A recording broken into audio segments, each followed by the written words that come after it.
invite you to settle deeper now. I speak softly. I ask nothing of the hands but to relax. I ask nothing of the eyes but to soften. I ask nothing of the mind but to follow the breath. I am here with you in this dim hour. I sit in this room that holds a small lamp and a Bible. I speak from a place that knows weariness. I know the body that carries a long day. I know the mind that struggles to set itself down. I know how hard it can be to let even one thought go. Tonight, I read to help that letting go. Lay yourself in a way that feels like gentleness. Find a pillow that molds to the neck. Unclench the jaw. Let the shoulders drop a little further into the mattress. Feel the weight where your body meets the bed. Notice how the mattress cradles you. Stay with those small facts for a few slow breaths. Breathe in through the nose for a count of 4. Hold for a count of 2. Exhale fully through the mouth for a count of 6. Repeat this pattern 3 times. With each out-breath, name one thing to release. It might be a small annoyance from the day, a lingering worry, or a plan that can wait till morning. Let those small things float away on the exhale. As I guide, my voice remains steady and unhurried. My words move like soft steps across the room. They are not a lecture. They are a companion for the tired heart. My aim is only rest, mercy, and warmth. I open the Bible now. I do not read to debate. I read to soothe. The pages are worn at the edges. They tell of many nights like this one. When someone leaned back and listened, I begin with images of rest. I offer paraphrase rather than exact lines, to let the meaning settle rather than command attention. I speak of a shepherd who walks close behind and ahead. This shepherd knows the names of the sheep and calls them one by one. The path he chooses leads to places of quiet. There is green ground there, places where the limbs can relax. There is water that restores. The shepherd guides with patience, not rush. The animal trusts because the shepherd has kept watch before dawn and through the long heat. Imagine that care. Imagine a presence that watches over the nights. Let that picture fill the chest like steady light. I turn the page gently. The next passage holds a promise about sleep that rests the spirit. It says that God keeps an eye on the few who are small and weary, watching over their going out and coming in. This is not an abstract thought.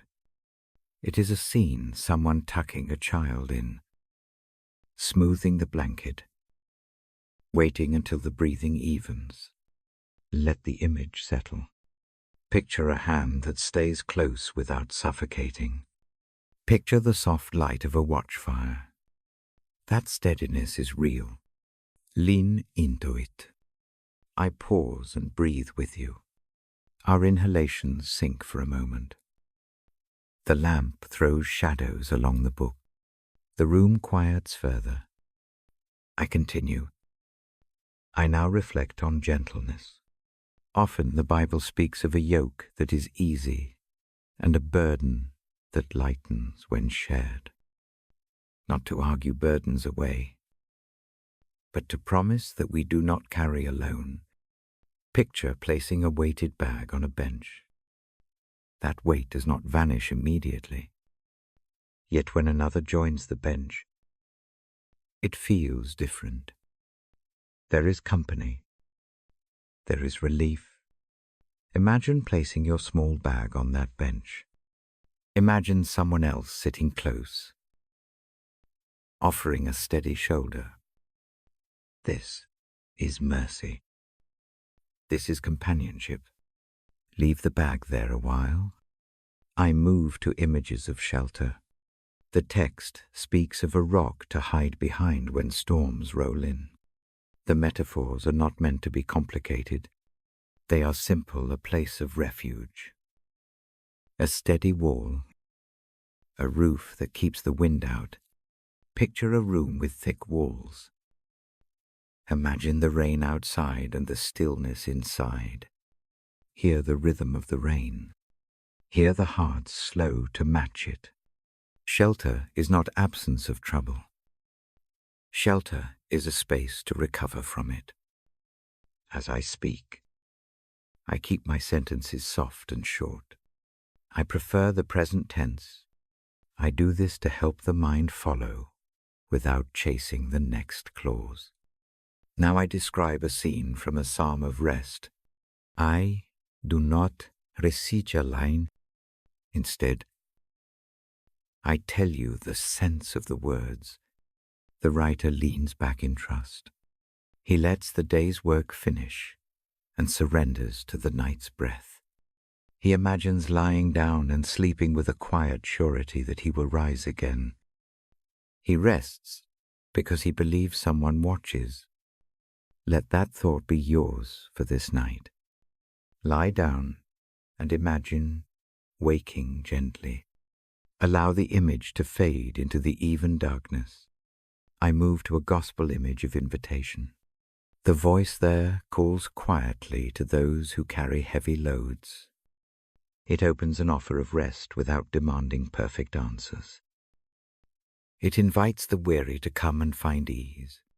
Think of that invitation as a warm hand extended. Do not hurry to accept it with words. Simply let the hand be there. Let the fact of the offer soak into the muscles. Keep breathing in the slow rhythm. Inhale for 4. Hold for 2. Exhale for 6. Each breath releases a small tension. Notice the throat relax. Notice the face soften. Allow the jaw to fall a hair. Let the tongue rest in the mouth. These are tiny acts. Their effect is real. I speak now about mercy. The Bible shows mercy as repeated action. Not a single grand event. It returns and returns, like a tide that covers the shore again and again. Mercy does not keep score. It steadies the feet. Imagine a shoreline at dusk, where the tide comes in, soaking the sand, washing away footprints.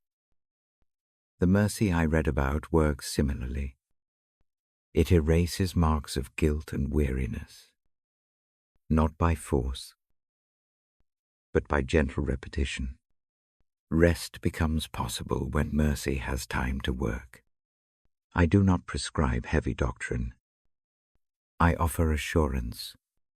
I say that grace is continuous, like a slow, even rain. That rain does not flood the field. It waters it. Feel that moisture settle into the soil of your heart. You are not expected to stand upright and prove something. You are invited to let the rain do its work. The next passage I paraphrase invites trust by recalling how God provides for small things like the birds and lilies. The point is quiet. If care is given to those small things, much more is given to the human heart that frets. Picture the sparrow in the cool of early morning. Picture flowers opening gently to the light. These images are simple and slow. Allow them to press on the edge of sleep. Soft images of forgiveness follow. I describe a story where a person took a step back from judgment, chose to forgive, and found a lightness in return. Forgiveness is shown not as an obligation but as a path to relief. It is like releasing a clenched fist and seeing the air fill the space. Consider the possibility of letting one particular grievance drift away tonight. This does not mean approving wrong. It means choosing rest over carrying a stone. I bring in a short meditation about night and stars. The Bible often uses the night as teacher. In the dark, eyes adjust, and the small things lose their sharp edges. The stars remain unchanged. Patient, distant. Think of each star as a small promise distant, yet steadfast. Let the steady pattern of light reassure you that constancy exists even when the mind races. The night holds you. It does not demand perfection. Turn your attention now to the body. Again, start at the feet. Notice any tightness. Soften the toes. Move upward. Calves release. Knees relax. Hips sink deeper into the mattress. Tell the belly to let go. The chest expands a little on the inhale and yields more on the exhale. Continue to the shoulders. Let them drop another fraction. This small shift changes the whole posture.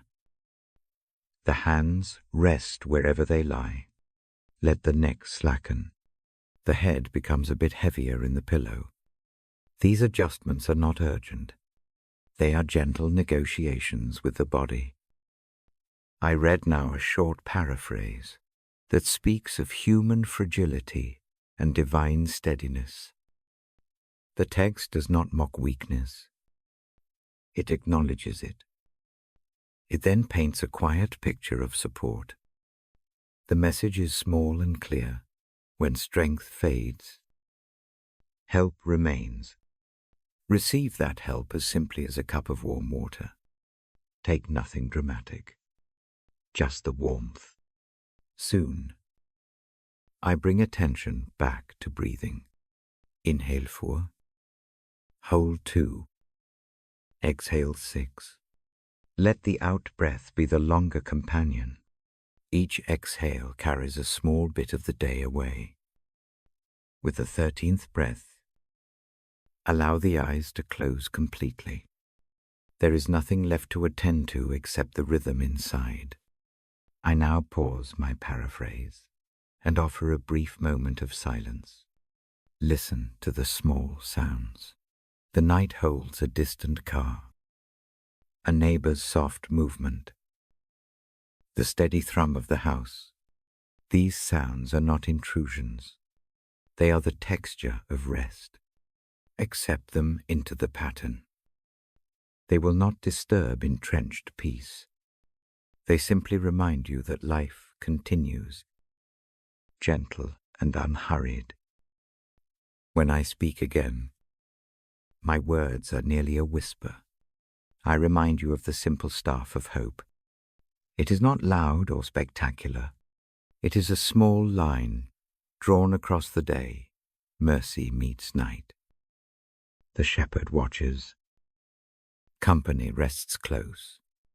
Hold on to those 3 images for a moment. Picture them overlapping like soft washes of watercolor. The overlap becomes a warm color in the chest. I keep the tone simple because the heart listens best that way. I avoid heavy concepts and long arguments. I let the images stand without commentary. I let the quiet do its work. Before closing this part, I offer a short, deliberate invitation. Lay one hand over the heart if it feels right. Feel the beat beneath the palm. Thank that small rhythm for carrying you this far. Do not rush to fix anything. Acknowledge the breath, the beat, the room. Acknowledge the present moment as enough.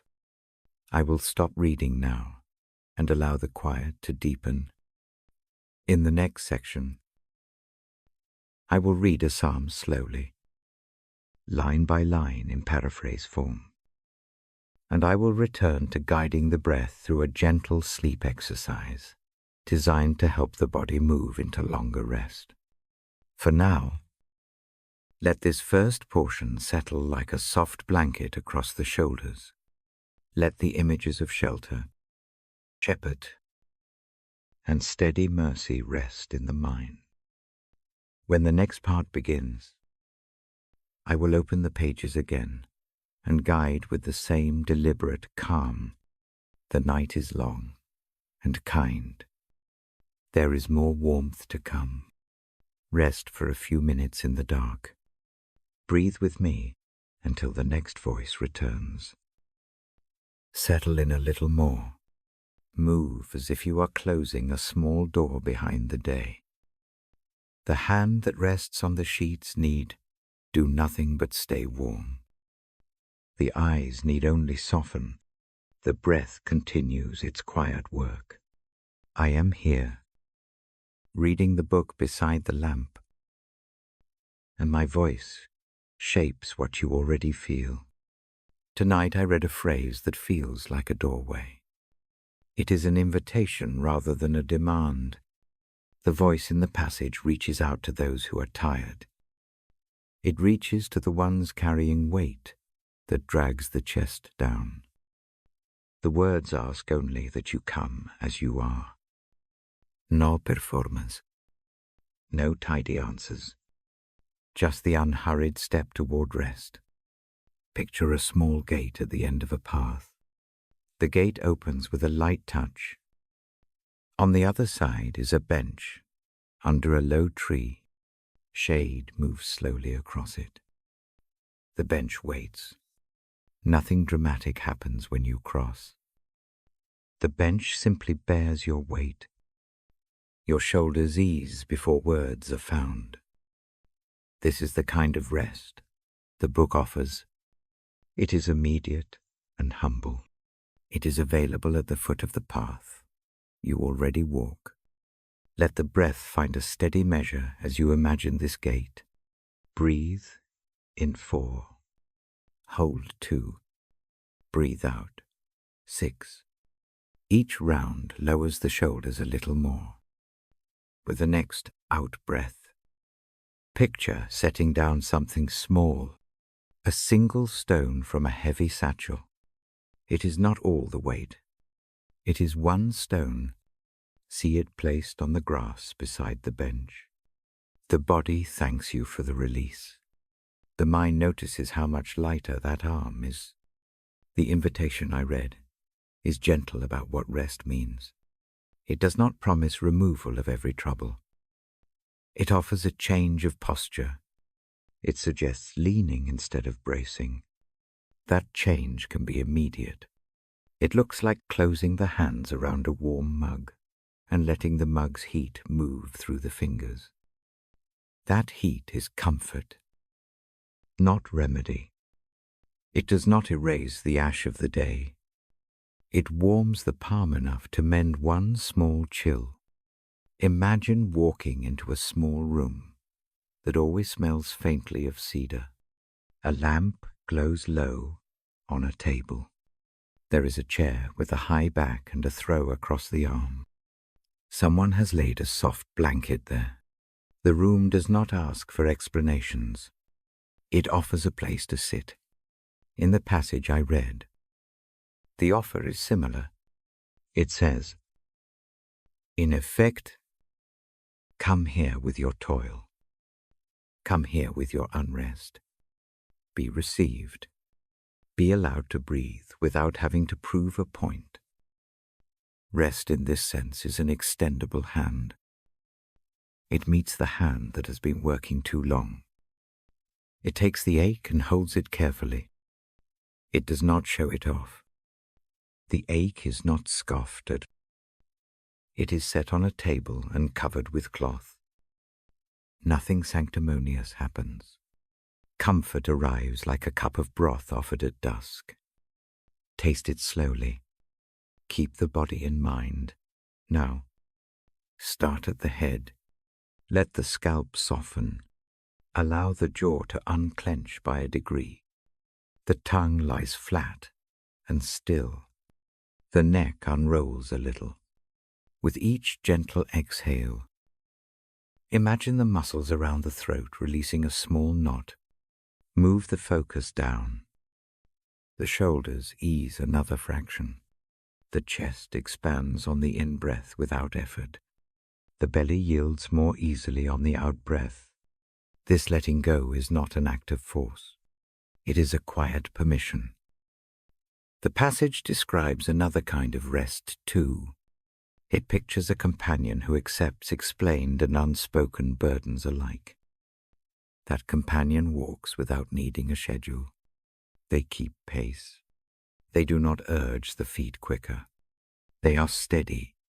Picture walking along a shore where the waves lap in a rhythm that matches the heart. The sand supports each step. The companion's presence is a silent assurance. They keep a soft watch while sleep begins to want the eyes. Sometimes rest looks like a slow surrender. Imagine lying down on a boat that floats in a sheltered bay. The boat rocks gently. There is a soft cloth under the head. The sky above is wide and uncomplicated. The boat holds everything. The sky does not demand movement. The boat's presence means work can pause. The invitation in the scripture moves in that same way. It moves toward pause. It intends to steady the body for a night. Allow one particular worry to come into view now. Choose one small thing that is repeated in the mind today. Hold it like a leaf in the hand. Examine its edge. Note its color. Offer it to the companion at the bench. Do this without argument. Do this as a child might hand a toy to a parent at bedtime. There is no need for negotiation. The worry sits on the table. It remains visible, but it is no longer carried. Feel the relief that is not loud. Let it spread like a thin warmth across the chest. The book speaks simply about burdened feet and heavy shoulders. It does not minimize the burden's reality. It acknowledges the fatigue and responds with rest rather than reprimand. That response has two qualities. First, it is immediate. Second, it is tender. Imagine two hands cupped around a small fire to warm them. The hands do not shout. They only hold. That holding changes the temperature inside the chest. The night is helpful to rest. Darkness softens the outlines of trouble. The sound of a distant clock becomes a drum of slow reassurance. Let the ears take in these small nocturnal sounds. None of them require action. Each is a stitch in the fabric of calm. The invitation I read encourages staying still with those sounds. They become the support for sleep, rather than obstacles to it. Notice the limbs again. Tell the calves they do not need to carry the day further. Tell the knees they can be loose. Let the hips sink. The spine lengthens. Not straight as a plank, but long enough to feel space between the vertebrae.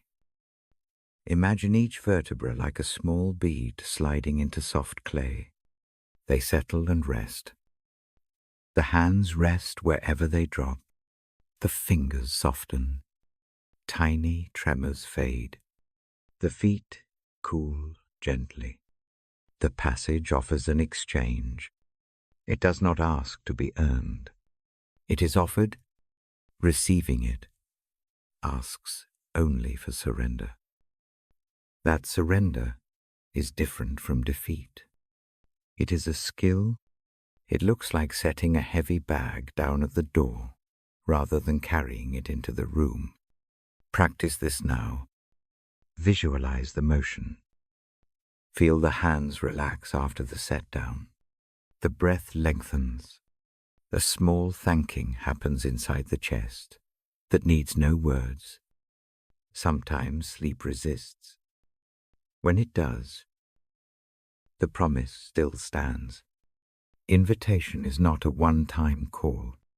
It is repeated. It returns like tide. If wakefulness rises again, the hand of rest remains extended. There is patience in that hand. There is no scolding for interrupted sleep.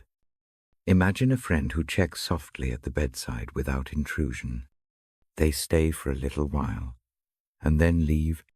The mind learns the pattern of return. Kindness toward the self is part of this night. Treat the heart as one might treat a small, shivering animal. Wrap it gently. Speak in the mind with short, slow sentences. I am here. You do not need to fix everything now. Breathe. There is mercy in that simplicity. It wears no banners. It accomplishes a quiet repair. If it helps, place one hand on the chest. Now, feel the steady beat. Thank it for the work it has done. No long prayer is necessary.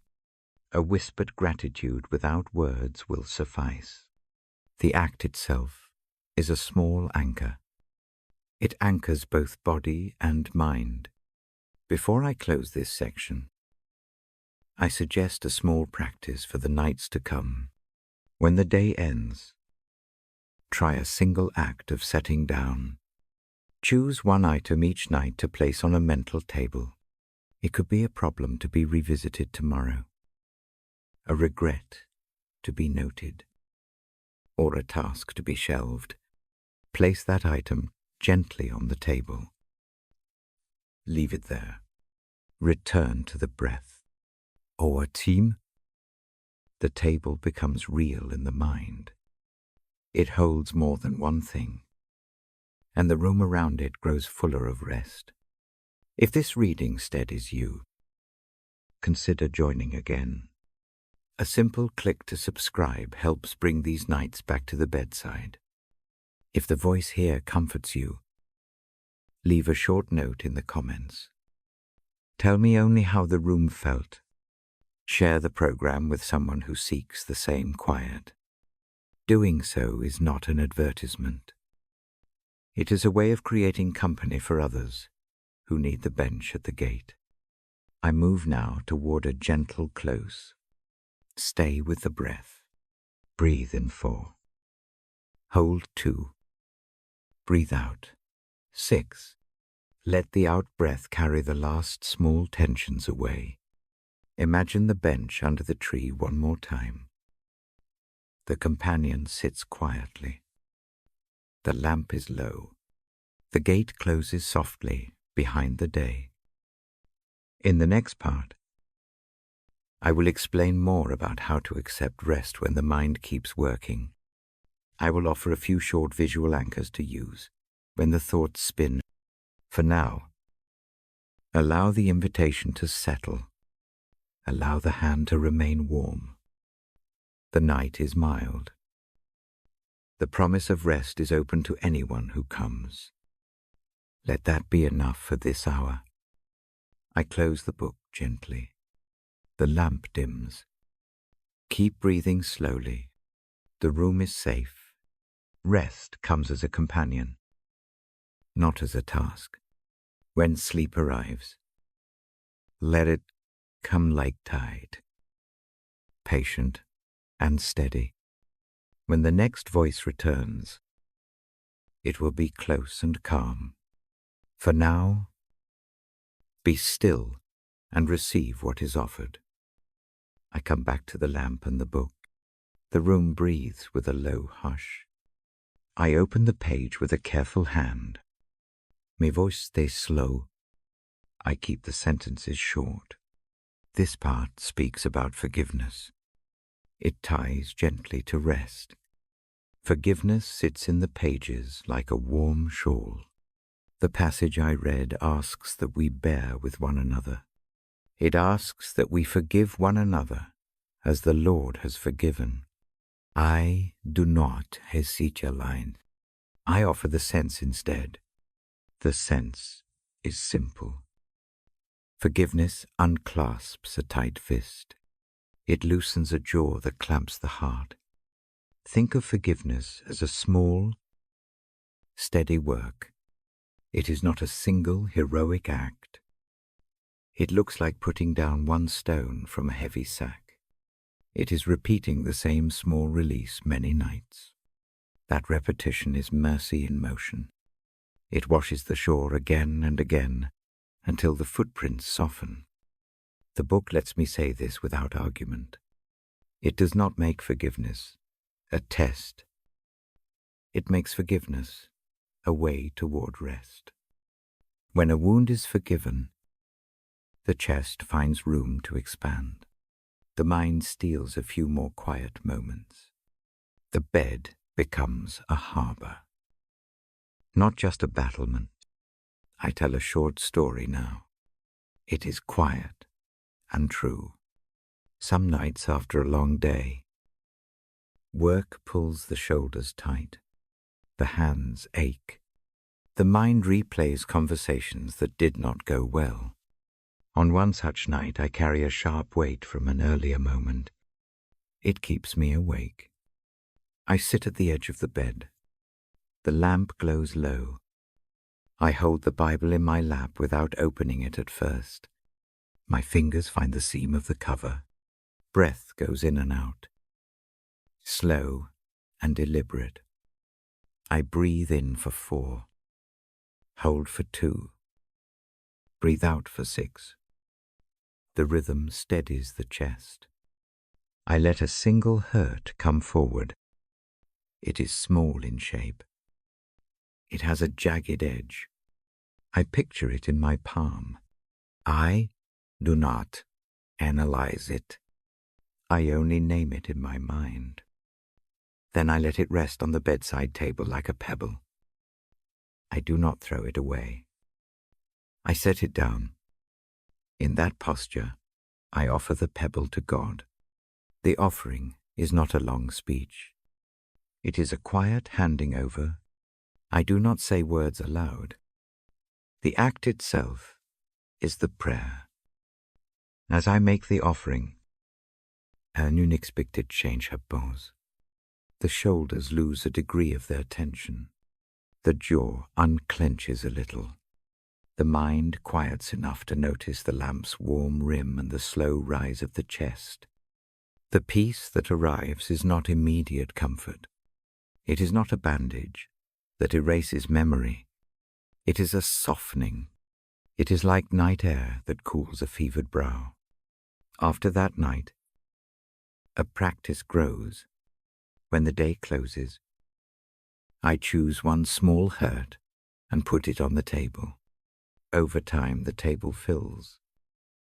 The weight on my back shrinks by degrees. Sleep comes easier. This is what forgiving can do.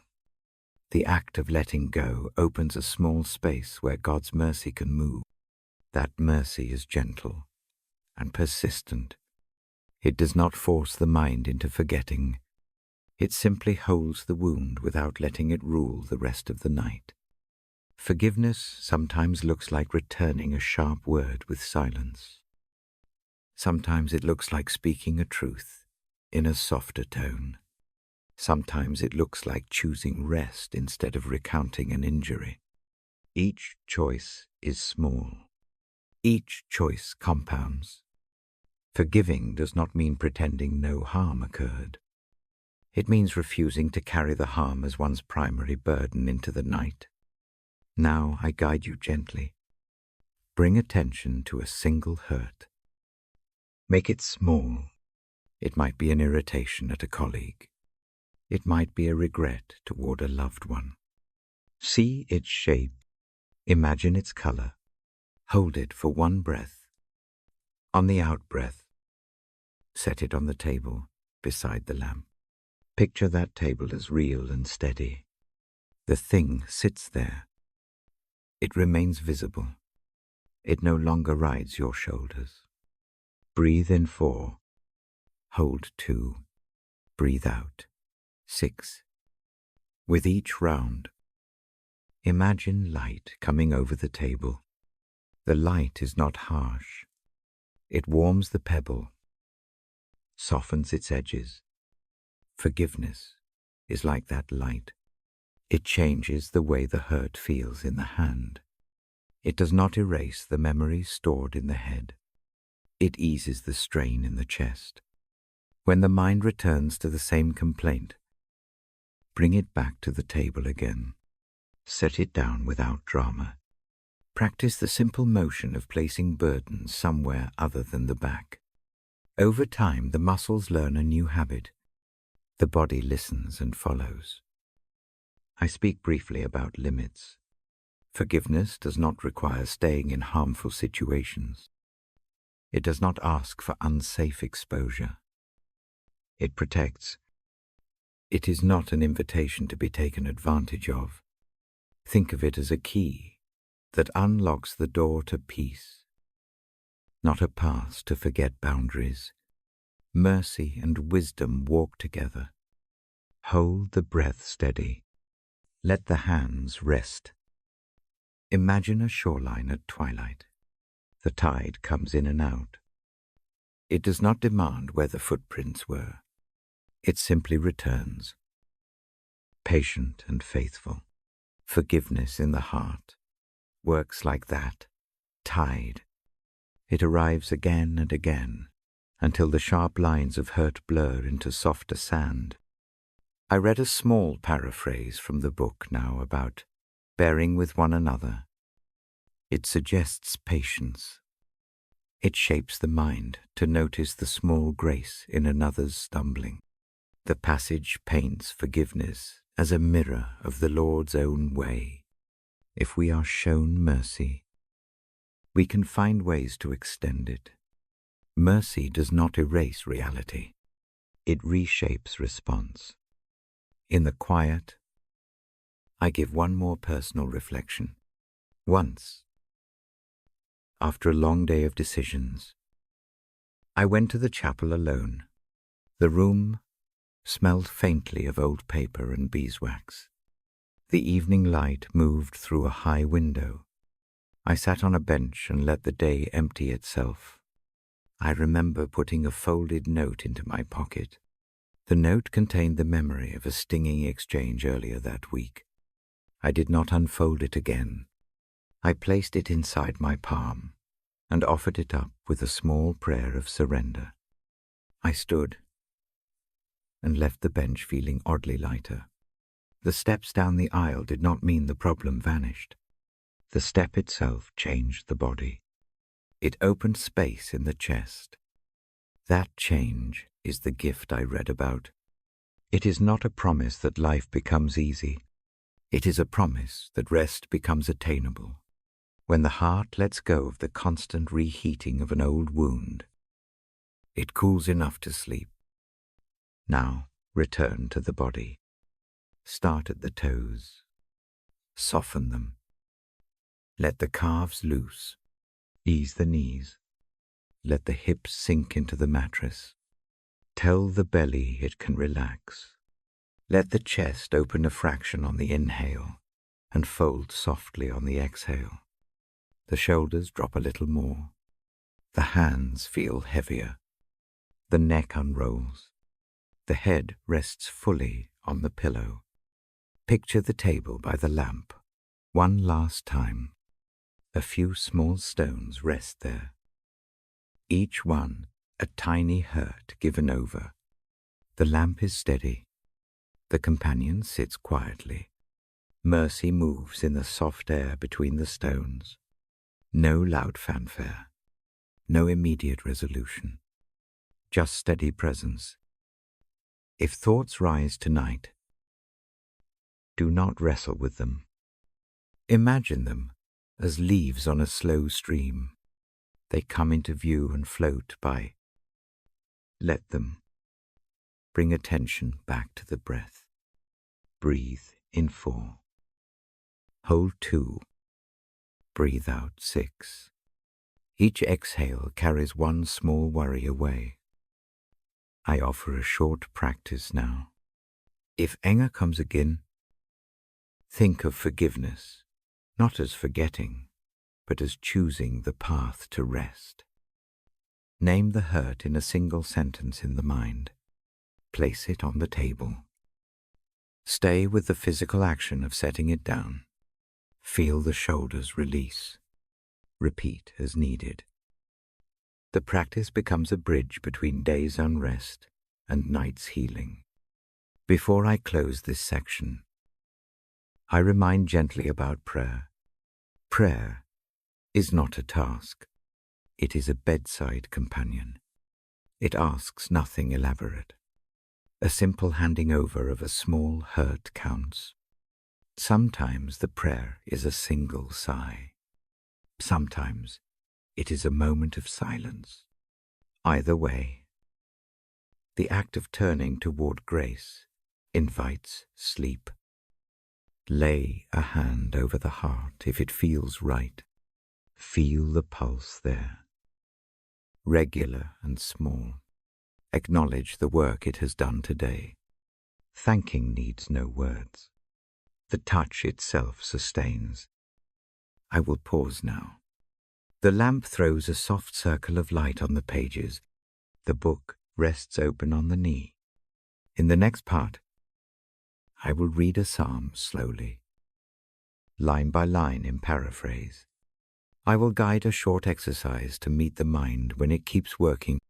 For this night, let forgiveness be a practiced motion. Let mercy find space to breathe in the chest. Stay with the breath a few moments longer. Breathe in 4, hold 2, breathe out 6. Let the room hold you. Let the table keep your small stones. The night keeps its watch. I will return with the next section when the hush deepens further. I come back to the lamp and the Bible. The room stays quiet. The night feels soft around the edges. My voice remains slow. My sentences stay short. Tonight, I linger on one small word that rests heavy in the pages. Grace is not a concept to argue. It is a simple offering. It is a hand placed into an open palm. It arrives without an invoice. It is not earned by tasks done well or by lists checked off. This is the sense that comes through the text I hold. The page says, gently, that the gift exists before any work begins. Imagine a small parcel left at the foot of the bed. It has no return address. The wrapping is plain. The ribbon is loose. You do not know what it holds. You do not need to perform to receive it. The parcel sits there, real and undeserved. You may pick it up. You may not. Either way, it is true. That is the way the book speaks of grace. I tell you this, not to teach. I tell it to offer a place to rest. When I say grace is unearned, I mean that your worth does not hinge on productivity tonight. You are not required to tally goodness before sleep. The night does not demand a ledger.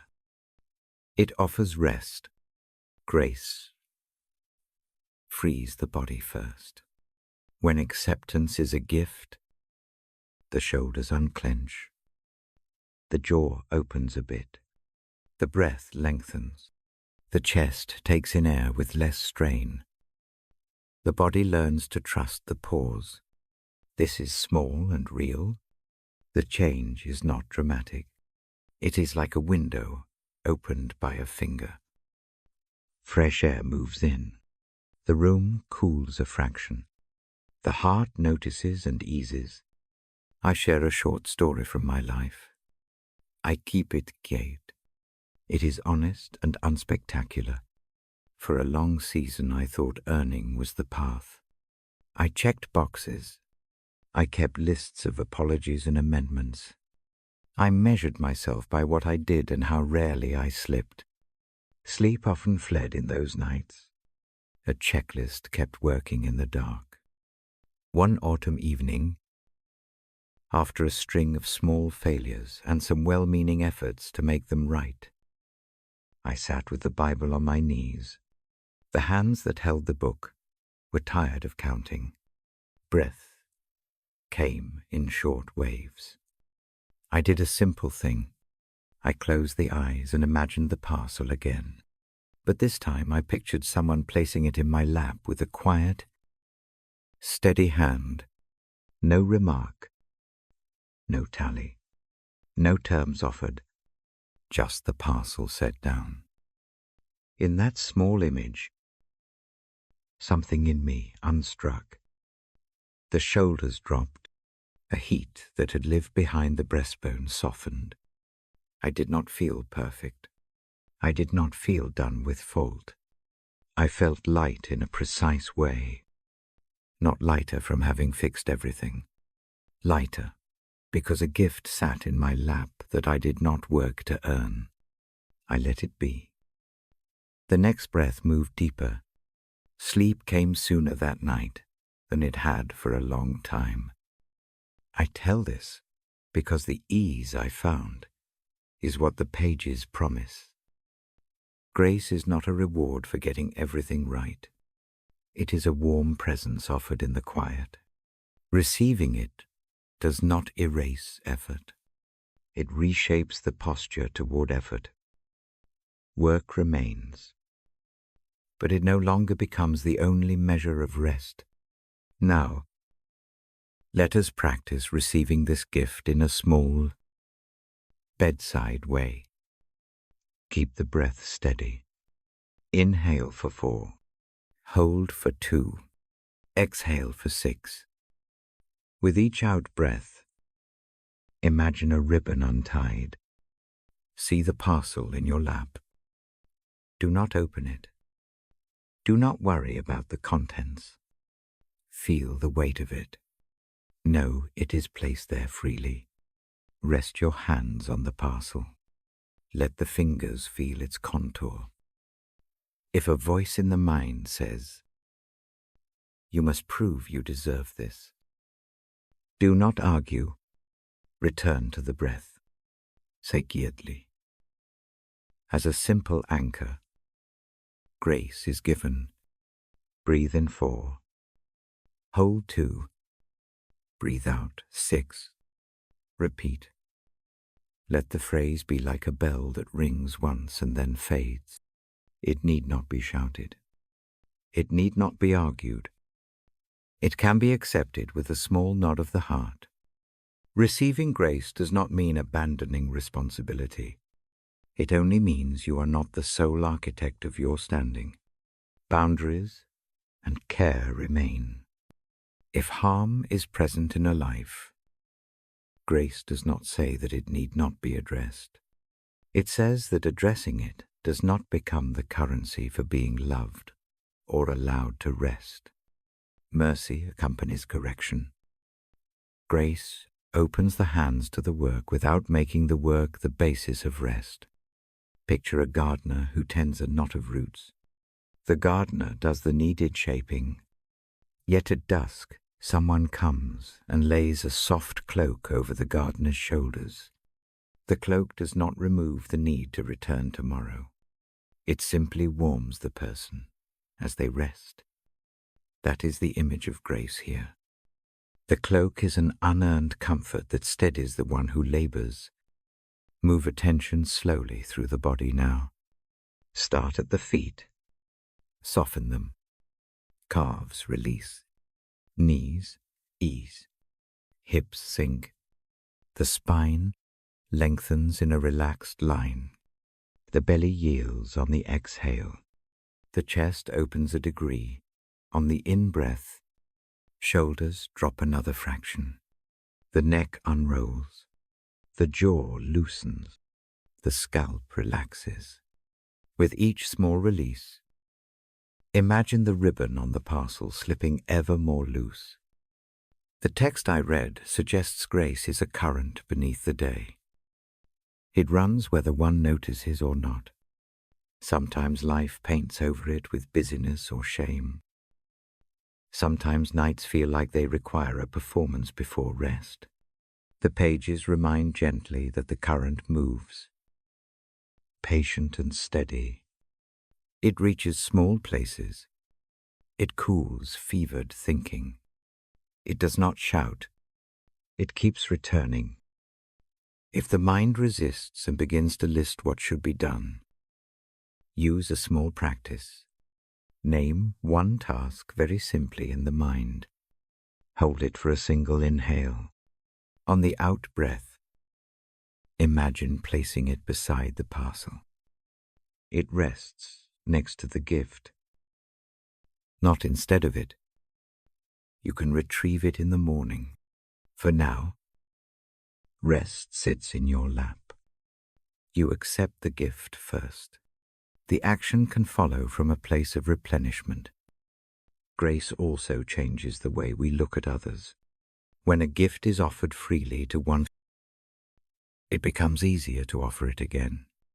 The heart that rests from striving can offer rest to another.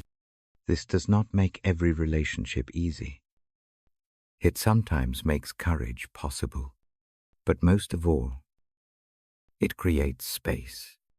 Space to heal, space to try again, space to forgive without collapsing into endless performance. I describe this in a gentle way, because the night is not the place for heavy argument. It is a place to let things settle. The Bible's sense of grace is steady. It is like a hearth that holds a slow flame. That flame warms without demanding proof of who stands beside it.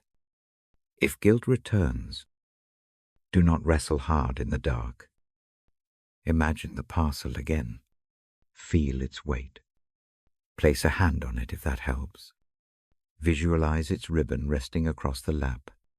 Say, simply, I receive this gift. Breathe in 4. Hold 2. Breathe out 6. The repeated breath anchors the acceptance. I will give one more brief piece of personal truth. There is a day I recall when I tried to repay a kindness with equal toil. The kindness was a quiet forgiveness from someone I had failed. I thought paying it back with perfect behavior would be noble. Instead, I found exhaustion and an emptiness that effort could not fill. A friend, without grand words, told me that accepting kindness is also a form of gratitude. To accept freely is to honor the giver. I practiced accepting the gift. The practice felt like allowing a wound to heal rather than picking at the scab. The chest softened. The nights flowed easier. Grace invites you into that same small practice. It asks for no bravery beyond being honest about tiredness. It asks no long explanations. It offers rest as an antecedent to worth rather than a reward afterwards. That change in order is small but radical in its tenderness. We do not solve everything by this bedside. Some burdens must be carried into counsel, into conversation, into decisions that take time. Grace does not cancel those steps. It gives strength to take them without the crushing weight of trying to earn acceptance as a precondition for rest. As you listen, know the voice reading is steady with you. I am not here to fix. I am here to place the book across the knees and to invite rest. I open the pages and read with hands that have known fatigue.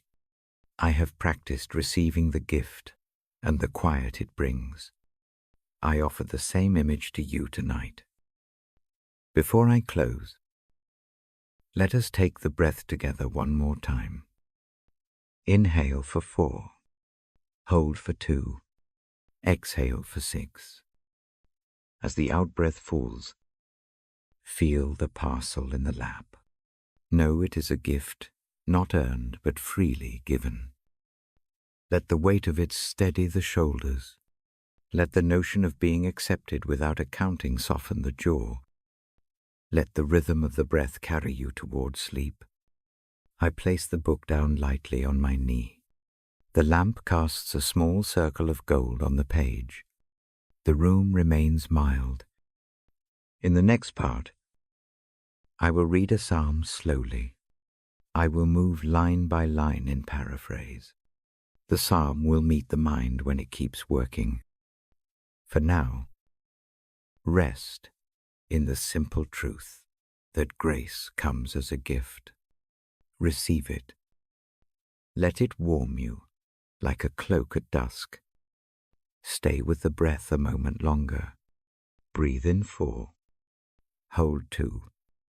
Breathe out 6. Let the quiet hold you. The gift rests in your lap. The night keeps its watch. I will return with the psalm in the next section, when the hush deepens further. Settle a little deeper. The lamp stays low. The Bible rests in my hands. My voice moves slowly. The room listens. Tonight, I linger on a line of shelter. The page speaks of a place to live that keeps the heart safe. It pictures a dwelling under a wide roof. The language is simple. The sense is steady. Those who live there find shelter. They find a quiet security. Breathe with me now. Inhale for 4. Hold 2. Exhale for 6. Let the rhythm be even. Let the out-breath do the work of release. I say shelter, and the mind may picture a roof and walls. Picture instead a shadow that cools. Picture a canopy that stretches without edges. Picture an old tree whose branches bend low enough to make a room of shade. The air under that canopy feels different. It is cooler. The skin loosens. The shoulders stop hunching. The heart notices that it can slow. There is a moment from my life that returns to me when I think of this promise. It does not look like a neat miracle. It is small and uneven. Its power is in its gentleness. A year came hard. The days piled up with decisions that mattered. Sleep grew thin. There was a time when a sudden diagnosis arrived. It felt like wind that had no edge. The future narrowed into lists of tests, talk of outcomes, and a steady ache behind the ribs. At night, the mind replayed worst-case scenes. The chest clenched at odd hours. It was enough to keep sleep away. One evening I walk into a room I do not expect to enter. A friend opens the door without fuss. They do not offer long speeches or fixes. They sit and make tea. The lamp is warm. The radio plays nothing loud. The company is steady. There is no demand to explain or to be brave. The mere presence is a shelter. I bring the hard news into that room. Words come out dull and raw. The friend listens with hands that do not fidget. After the telling, they lay a hand on the book near the lamp. I do not ask for prayer. There is a pause, then a small sentence, soft and sure. It is not forceful. It names hope and safety without promising a tidy ending. In that quiet, my guest shifts. The tightness loses a degree of its grip. The mind stops circling the worst scenarios for a moment. That pause is grace. It arrives without a bill. It does not owe an explanation. It is a simple, unexpected generosity. It changes the shape of the night. The fear does not vanish. It lightens. The next breath goes deeper than the one before. I nod without thinking. I tell that small story because shelter sometimes appears as a person who keeps watch. It can be a neighbor who turns up with a blanket. It can be a voice on the phone that speaks in calm sentences. It can be a quiet place where one can simply be. Divine protection often looks like that. It does not bar the door to trouble. It stands near the doorway and keeps a candle low. Breathe in 4, hold 2, breathe out 6. Picture the friend's lamp glow. Picture the hand that rests on the book. Let that light enter the chest. The text I hold speaks of dwelling. It is not about a brief visit. It is about taking up residence in a place of trust. To dwell means to return. It means to live with the awareness of shelter nearby. Imagine a small house where one keeps a spare blanket and a mug. The house is not grand. It is steady. The rain can fall, and the house still keeps its slow calm. To dwell under a wide shadow is to train the body to seek that calm during the hours of worry. It is a practice more than a promise. The practice begins with small acts. Remember the nights when someone stayed awake with you. Keep their shape in mind like a lantern. Speak aloud. If it helps, a simple sentence, I am safe enough for now. Do not make it into a lecture. Say it soft. Let the words cushion the breath. Protection in the passage is tender and practical. It speaks of a watch that does not sleep. The image is of someone who treads the perimeter, who notices the smallest sound. That watch is not a busy power.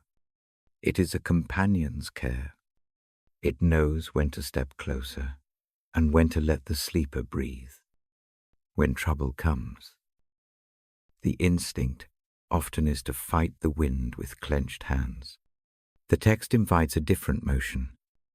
Lay one hand down. Let the other rest on the chest. Feel the thump there. Thank it for keeping time. This small gratitude opens space inside. It does not solve the problem. It keeps the heart from becoming a battlefield. There is another evening I remember. A trip went wrong. A flat tire happened in the hours when few cars pass. The road felt long and unkind. A trucker pulled off and offered help. He did not pry. He changed the wheel with professional calm. He refused payment. There was no sermon. He only gave a warm thermos and some quiet company until dawn. What felt like danger turned into an ordinary human care. I left the roadside with a lighter step. The world did not feel as hostile after that. That roadside kindness stayed in memory like a small stone in the palm. When later storms came, the memory rose up and steadied the heart. That is another face of protection. It arrives in people. It arrives without fanfare.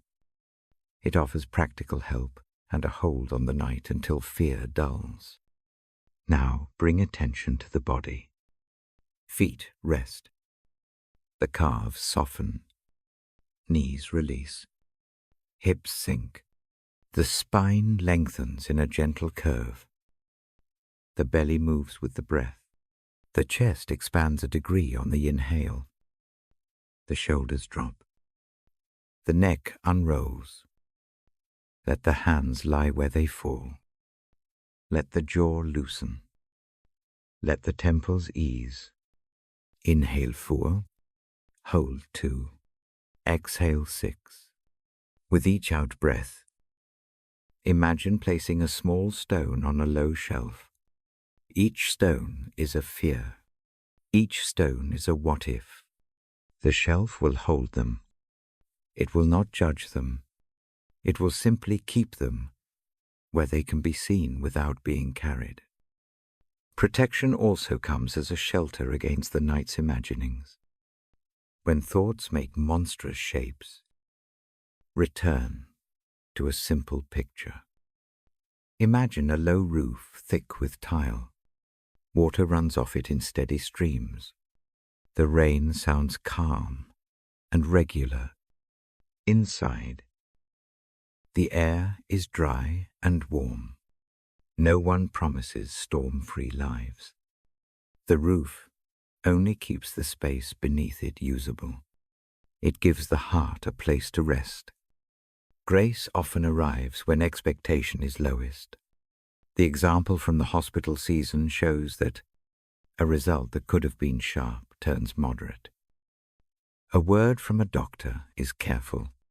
A nurse brings a note of human ease. A neighbor sits in the waiting room without fuss. Each small act compounds into a sense of being watched over. Gratitude grows from surprise. Awe blooms in the space where protection arrives without being called for. Gratitude in the face of unexpected help is a quiet thing. It need not be loud to be deep. It is a feeling that loosens the chest. It makes the breath longer. As the gratitude grows, a soft awe follows. The world seems more kindly arranged than it had 2 hours earlier. That awe rests quietly. It does not demand proof. It lives in the small gestures. Allow a moment now to notice one such unexpected kindness. Bring it into view. Hold it for one breath. Let it glow like a small ember. On the out-breath, name a single word of thanks in the mind. No long speech. One word. Let the sound be like a secret between the heart and the lamp. Protection often invites practical trust as well. It suggests steps to safety. Call a friend. Lock the door. Write one plan. These steps are not separate from the shelter. They are part of living within it. Make one small plan tonight. Not a list of miracles. A single, doable act. Let that act be a hinge that swings the mind away from paralyzing worry. If fear wakes in the small hours, do not battle it with shame. Acknowledge it. Breathe. Repeat the steady pattern in 4. Hold 2. Out 6. Imagine the shelter close. Picture the roof. Picture the shadow. Picture a hand that steadies the back without nagging. There is a tenderness in the text about danger. It does not promise to remove every harm. It promises a presence. The difference matters. A presence does not erase difficulty. It makes the difficulty less alone. Imagine carrying a lamp in a dark wood. The lamp does not clear the whole forest. It lights the step in front of the foot. It keeps the next move observable. That is a practical hope. Sometimes protection arrives as restraint. A choice not to act too quickly can be a shelter. Waiting for a calm answer, rather than reacting at the peak of fear, can prevent harm. The pages suggest wisdom as a companion to shelter. It is not only about being watched over. It is also about learning to walk with steadier steps. Let the hands soften. If it helps, place one over the heart. Feel the steady rhythm. Thank it for the work of this day. No long prayer is needed. A brief, honest nod is enough. Gratitude can be a small breath. It keeps the mind from spinning. Before I close this section, I offer a small exercise to practice dwelling in the shelter. Each night, name one small sign of protection from the day. It could be a kind word. It could be a safe arrival. It could be an unexpected note. Hold that sign in mind for one breath. Place it on the low shelf with the other stones. Sleep with the shelf in your mind. Return to it if the night wakes you. That practice trains the heart to remember provision. Over time, the memory becomes easier to find in the dark. Gratitude grows not as an obligation, but as a natural response to being sheltered. Tonight, as the lamp throws a soft circle on the page, let that circle be a small image of shelter. Let the book be a reminder that protection often comes close and quiet. It is not always dramatic. It is usually practical. It often arrives as kindness. Breathe in 4. Hold 2. Breathe out 6. Let the rhythm settle the chest. Let the lamp glow into the hands. I will close this part now and move toward a slow reading of the psalm in the next section. I will paraphrase line by line. I will match the rhythm of the words to the breathing. The psalm will meet the mind when it keeps working. For now, keep the image of the shelter. Hold the memory of unexpected grace like a soft ember. Let gratitude soften the jaw and widen the chest. Rest with the breath a few moments longer. Inhale 4. Hold 2. Exhale 6. The shelter watches. The night moves gently on. When the next part begins, the psalm will be there to lean against. Settle more deeply. The lamp is low. The Bible lies open on my lap. My voice moves slowly. My sentences remain short. Tonight I sit with a simple promise, a peace that guards the heart. The page says this peace goes beyond what the mind can hold. It does not tidy every fact. It keeps the heart safe while storms still rage. Breathe with me now. Inhale for 4. Hold for 2. Exhale for 6. Let the pattern be steady. Let each out-breath carry a small release. The phrase about peace is gentle. It does not demand proof. It simply describes a posture. The heart rests while the head continues to think. That is the strange kindness the page offers. It is not a clever answer. It is a presence that steadies the chest. There is a memory that comes when I think of this promise. It is not dramatic in the way stories show heroics. It is quiet and intimate. The scene happened on water. A short trip became harder than expected. Clouds gathered like a hand pulling a blanket over the horizon. Wind rose. The small craft rocked in a way that made the teeth ache. Rain began as a fine mist, and then cut like 100 small knives. Visibility dropped to a line of white and shadow. The engine kept its rhythm, but the world outside felt torn by movement. Alone on the deck, hands wrapped around the rail, the mind found the long list of what-ifs. A chest tight as a fist, breath quick and shallow. All the usual fixes felt useless. Plans are made ahead of storm.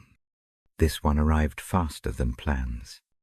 That is part of how storms teach humility. Then something changes. Not the sky immediately, not the sea. The wind still talks with a loud voice. The waves still lift and fall. The hands still sense cold. But the chest lets out one slow breath. The shoulders drop a degree. There is no clever thought that makes sense of the danger. There is only a hush inside. It feels like a hand resting across the stern of the heart. The hand is not heavy. It is steady. Its pressure does not stop the beating. It simply holds the rhythm in a calm count. Fear remains. The mind continues to note the facts of storm. Yet the heart no longer panics. A space opens between the speed of thought and the steadiness of the pulse. In that open place, the promise on the page makes sense. A peace that cannot be explained becomes a guard. That peace does not change the sea. It changes one who rides it. In the presence of the hush, hands unclench a little.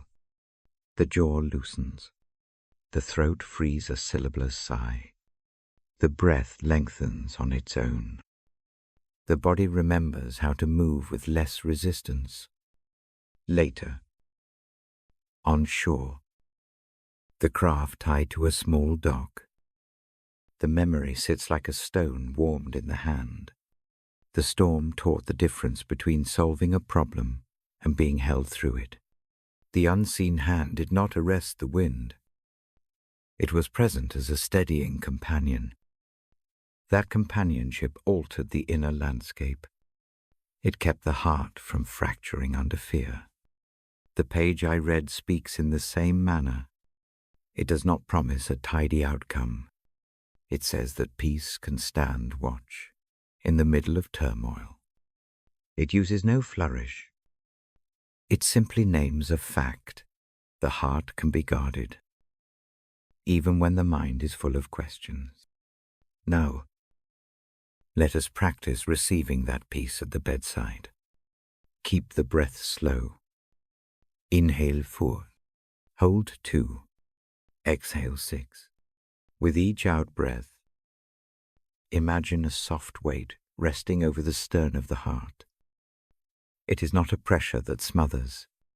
It is the steadying of a hand. Bring to mind a recent tumult. Do not make it large if that feels too sharp.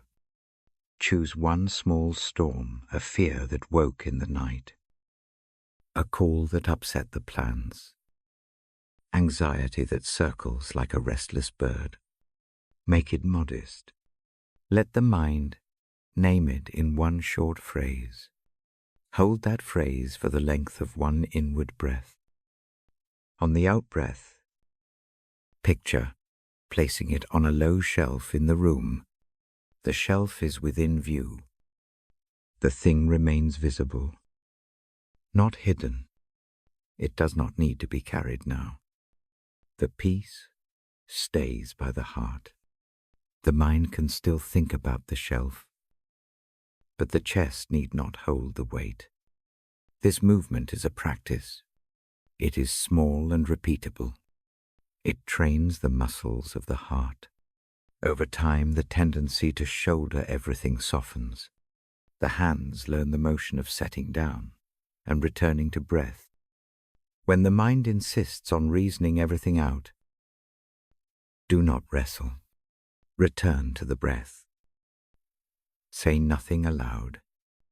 Allow the inner hand to rest again. The act is not a performance. It is a receiving.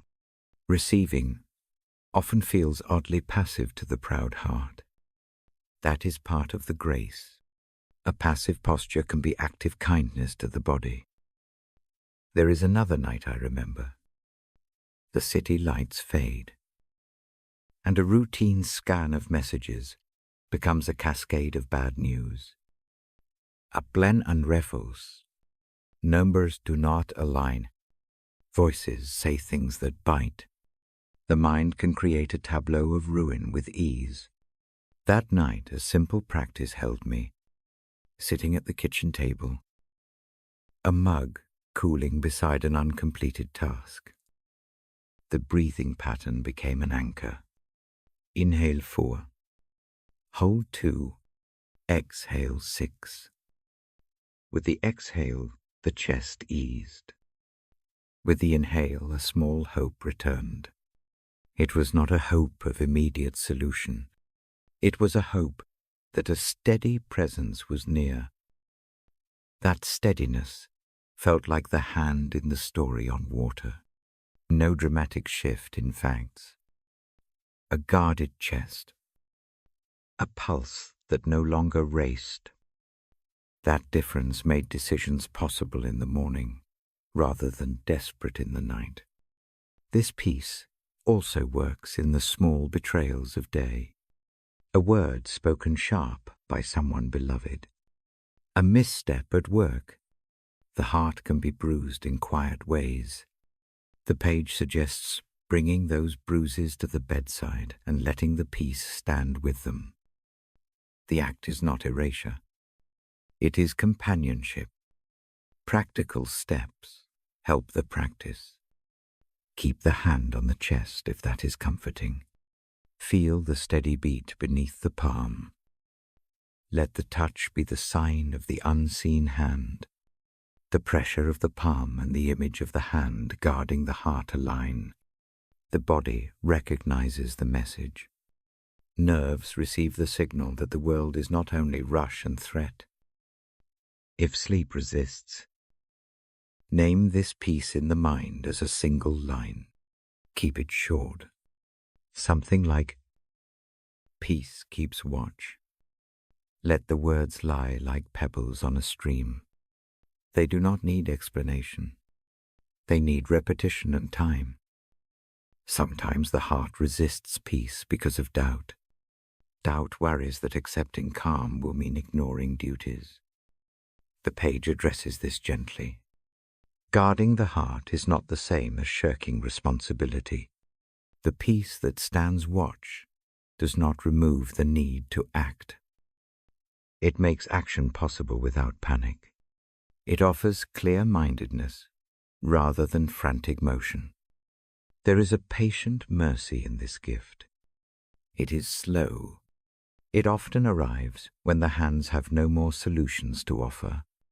The mind thinks of 1,000 next steps. The chest only needs steadiness. When steadiness arrives, the next step can be taken from a place of rest rather than drain. Bring the attention now to the body. Feet rest easier in the bed. Toes soften. Calves release. Knees let go. Hips melt into the mattress. Spine lengthens in a relaxed line. Belly moves with the breath. Chest opens a fraction more. Shoulders fall another degree. Neck unrolls.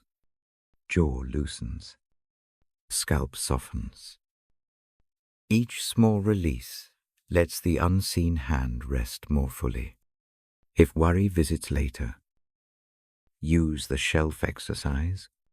Name the worry in one short phrase. Place it on the shelf.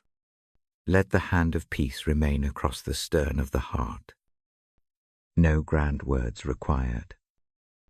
Just the steady rhythm of breath and the quiet image. The page I hold also speaks of guarding more than the pulse. It guards thought and will. Imagine a small gate, not between felt reality and denial, but between the frantic and the pondered. The gate keeps immediate panic from overrunning careful thought. It does not lock out feeling. It simply slows the flood, so a considered step may be chosen. That is practical peace. A short, private practice can deepen this. Each night, before sleep, review one thing the heart needs guarded. It could be long-term worry, a relationship, an unresolved choice. Name it gently. Ask the unseen hand to stand guard over it in the night. Keep the breath slow. Let the request be brief and honest. The habit trains the body to accept steadiness as a constant companion. There are no claims here of instant miracles. The peace sometimes is a small ember beneath a pile of fear. It will not warm the entire house at once, but embers grow with steady air. The practice of naming, setting down, and keeping the breath is like that air. It feeds the ember until a steady flame comforts the chest. Tonight, place one hand over the heart if that feels right. Feel the beat. Thank it quietly for enduring. No speeches, no long confessions. A single word of thanks will do. Let the touch be a signal to the nervous system that care is present. I will tell one more small memory. During a season of waiting appointments, long delays, uncertain results, sleep became fractured. Nights were brief tunnels of thought. A friend suggested a short ritual. At bedtime, read a line of truth from the book. Place the hand on the chest. Breathe in the pattern, and then ask for peace to stand guard. The request was not dramatic. It was simple. Over weeks the nights lengthened.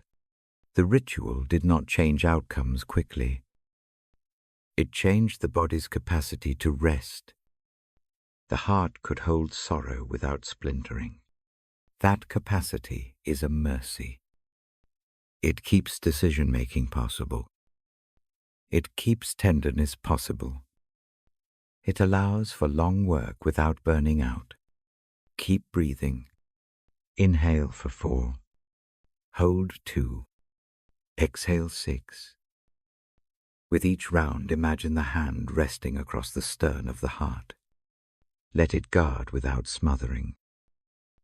Let it keep the rhythm unbroken. As the lamp throws a small circle on the page, let this image stay. The sea may still be rough in memory. Real storms may come again. The promise is not that trouble will cease. The promise is that the heart need not be undone by trouble. It can be guarded. It can be held steady. When the mind wanders into worry, return to the shelf. Place another small worry there. Keep the hand on the chest. Keep the breath slow.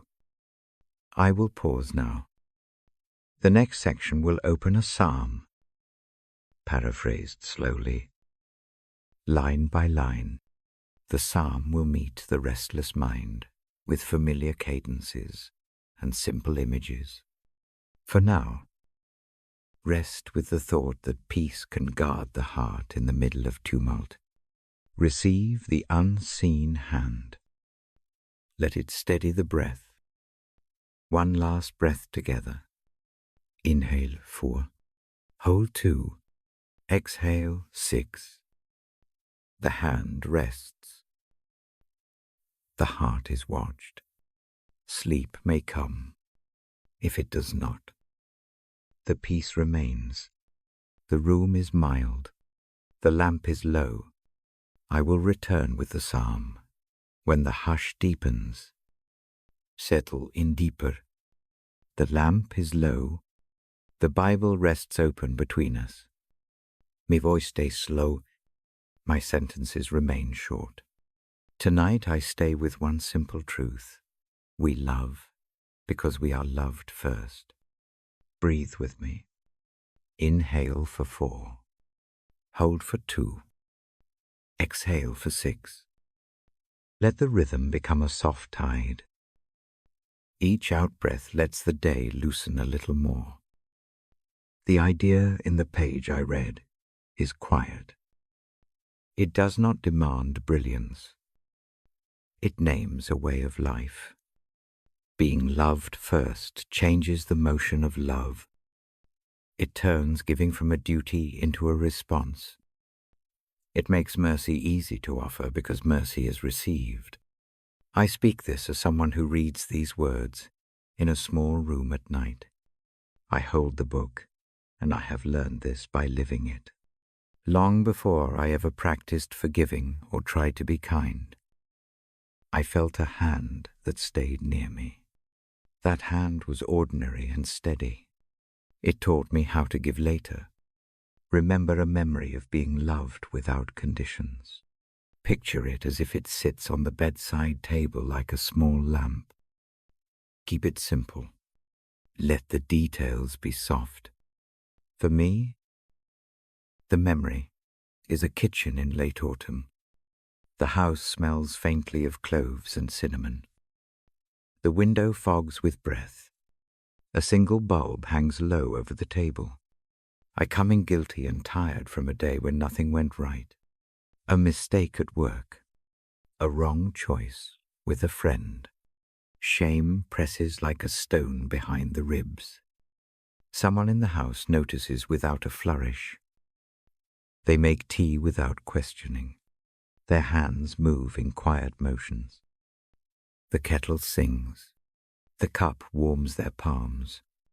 They sit opposite me and fold their hands around the mug. They do not lecture. They do not insist on a remedy. They only say very simply that they are glad I am there. There is no argument about fault. There is no list of conditions I must meet before being loved. The acceptance is immediate. The breath in the room moves slower. The chest that has held a ledge of blame feels the ledge give a finger's width. That small release is enough to change everything for the night. Hold that memory now. See the lamp above the small table.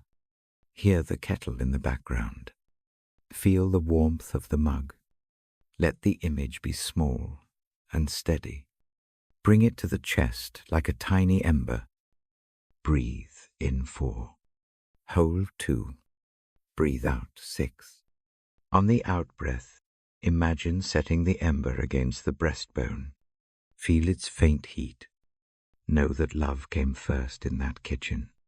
Know that the act of loving later can follow from that warmth. This memory is a mirror to the deeper truth the book offers. Love originates in grace. It flows outward because it was received inwardly. The phrase is simple.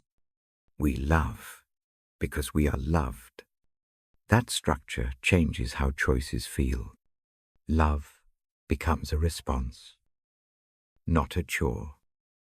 Think of love as a river. The source begins somewhere beyond the eye. It runs through valleys and towns. It waters gardens and quiet fields. The people along its banks dip cups and pass water to one another. The river does not ask if the cups are clean. It simply gives. To receive the river is to be able to pour into another cup. That pouring is not calculation. It is natural movement. I have watched this in small ways. A hand that wipes a child's face without tallying faults. A parent who stays awake while a fever climbs. A sibling who laughs in a room that has known silence too long. These acts are not heroic in the loud sense. They are steady. They teach the body how to love. Place now one small act of love that you remember on the table of the mind. It might be a touch that came without judgment. It might be a meal brought when pride kept the hands away. It might be a phone call that stayed past midnight simply to listen. See one detail. Hear one small sound. Keep it near. Breathe in 4. Hold 2. Breathe out 6. Let the detail warm the chest. When love is given first, fear of not being enough fades. A person whose needs are met without preconditions can take risks for kindness. The fear of being used shrinks because love has already been proven. It changes the kind of courage one has. The courage becomes generosity rather than performance. I remember a season when trying to be good felt like walking on thin ice. Every step needed careful thought. The weight of proving my worth kept me awake. Then, a steady presence entered the space of night, the same small hand in the kitchen. Simply staying. The presence did not fix everything. It did something more useful. It showed that being present matters more than being right. That lesson softened the habit of constant self-judgment. Love that comes first also reshapes discipline. It allows correction without cruelty. Imagine a teacher who corrects a child and then gives a hand to stand up. The correction becomes a tool rather than a weapon. The child learns because trust exists. The same is true in the heart. When one knows they are loved first, they can hear truth without crumpling. Now practice receiving. Lieg still. Let the body find a comfortable curve. Rest the hands where they land. If it feels right, place one hand over the heart. Feel the beat. Let the memory of the kitchen or the touch sit under the palm like a warm stone. Breathe in 4. Hold 2. Breathe out 6. With each out-breath, imagine the warmth of that remembered love spreading outward from the palm. It moves to the shoulders. It moves down the arms. It eases the jaw. Loving abundantly does not require large deeds. It grows from small repeated acts. A look that says, "I notice you." A choice to wait and listen. A simple gift of time. Over years, these small acts compound. They make a home of the heart. There is a practical mercy in being loved first. It reorders the list of what matters. Rest becomes allowed. Failure becomes repairable. Apology becomes natural. The heavy ledger that once kept account can be closed for the night. The chest no longer needs to carry proofs. If a regret rises as you listen, do not wrestle with it hard. Choose one small regret.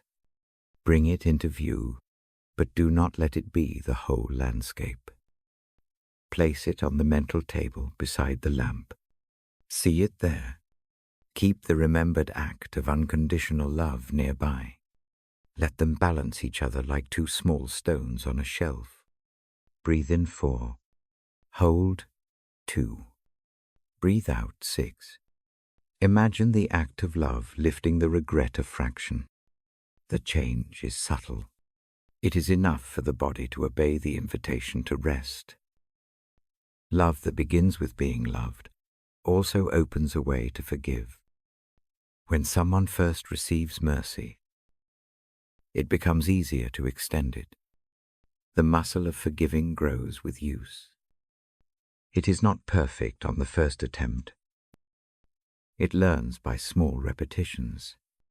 The book I read teaches this by example more than by argument. Mercy begets mercy. Grace begets grace. There is a memory of forgiveness that fits this pattern. A harsh word once landed and left a sting later. The one who had been stung received an act of kindness without apology demanded. The kindness did not pretend harm never happened. It simply refused to make the harm the decisive story. That refusal was an act of love. It unhooked the memory from every future moment. The mind no longer rehearsed the pain into the small hours. Think of love as both shelter and fuel. It keeps the heart safe in hard weather. It also gives warmth for the work of the day. A person who rests in being loved can rise with less fear. Their labor becomes less of a proving and more of a serving. If sleep resists tonight because of worry about relationships, practice this small motion. Name one person who gave love first to you. Hold their image for one inhale. On the exhale, place that image in the center of the mind like a small flame. Let the flame light a path toward forgiveness for another who is hard to love. Do not force generosity. Let the path be slow. The image is only an invitation. Breathe in 4. Hold 2. Breathe out 6. Let the rhythm steady the chest. There is tenderness in remembering how daily love came to us. It might be a parent sitting at the edge of the bed after a nightmare. It might be an older sibling who covered up a mistake. It might be a grandparent who hummed while mending clothes. These simple scenes are powerful because they teach the body that belonging is not earned, but given. I keep the Bible open now and let the pages be a soft reminder. The text I read does not force a theology on the night. It offers images that hold. We can accept them or simply use them as anchors. The anchor helps when the sea inside churns. Place the lamp image on the bedside table again. See the remembered act of love beside it. Feel the warmth. Let that warmth be a small acceptance. It requires nothing more than allowing it. If hands wish to pray, let the prayer be short and steady. A quiet, breathed line is enough. Hand the day's hard edges over to the memory. Let the memory of being loved first hold them for a while. Now return to the body. Begin at the feet. Soften the toes. Let the calves loose. Knees relax. Hips sink into the mattress. The spine finds a gentle curve. The belly moves calmly with the breath. The chest opens a little on each in-breath. Shoulders fall. Neck unrolls. Yev softens. The eyelids feel heavier. Breathe in 4. Hold 2. Breathe out. 6. With the out-breath, imagine the warmth of that unconditional love settling across the chest. Let it be a small blanket. No drama. No soothing cures. Simple covering. The gift of being loved first invites a life in which loving flows freely. It makes domestic kindness a teaching, not merely an incident. It instructs the hands to act without tally, to stay without calculation. As the lamp throws its small circle of light on the page, keep the remembered scene in mind. Let it sit like a faithful companion. If thoughts wake later, return to the memory for one breath. Place it gently on the table in the mind. Breathe. Let the rhythm steady the heart. I will close this part now. In the next section, I will open a psalm slowly. I will move line by line in paraphrase. The psalm will meet the mind when it keeps working. For now, rest with the sense that love comes first, and that this gift changes everything small and large. One last breath together. Inhale for 4. Hold 2. Exhale for 6. The warmth rests. Love was given first. Let that truth hold the night. I sit with the lamp and the Bible. The room is quiet in a way that invites small changes. My voice stays low. My sentences stay short. Tonight I linger with a single action, letting go. The page I hold names, a gentle truth. It asks for a low posture. It invites bowing a little, not in show, but in simple surrender.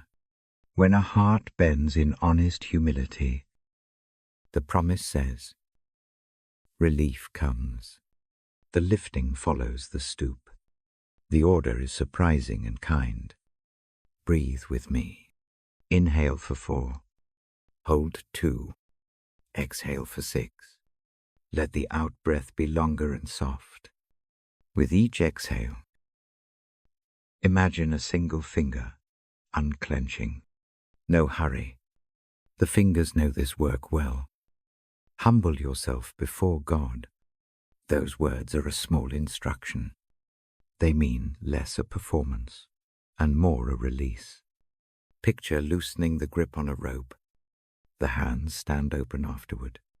The chest has more room to rise. I speak as one who has practiced this motion in small ways. I have held a heavy worry too long. I have argued with sleeplessness. I have tried to carry things that were not meant to live on my back.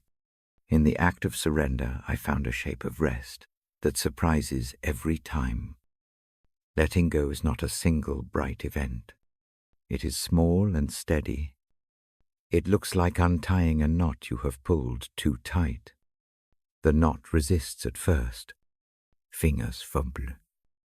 Then a thread slips free. Tension moves from a locked state to a softer line. The body follows. Shoulders drop. The jaw loosens.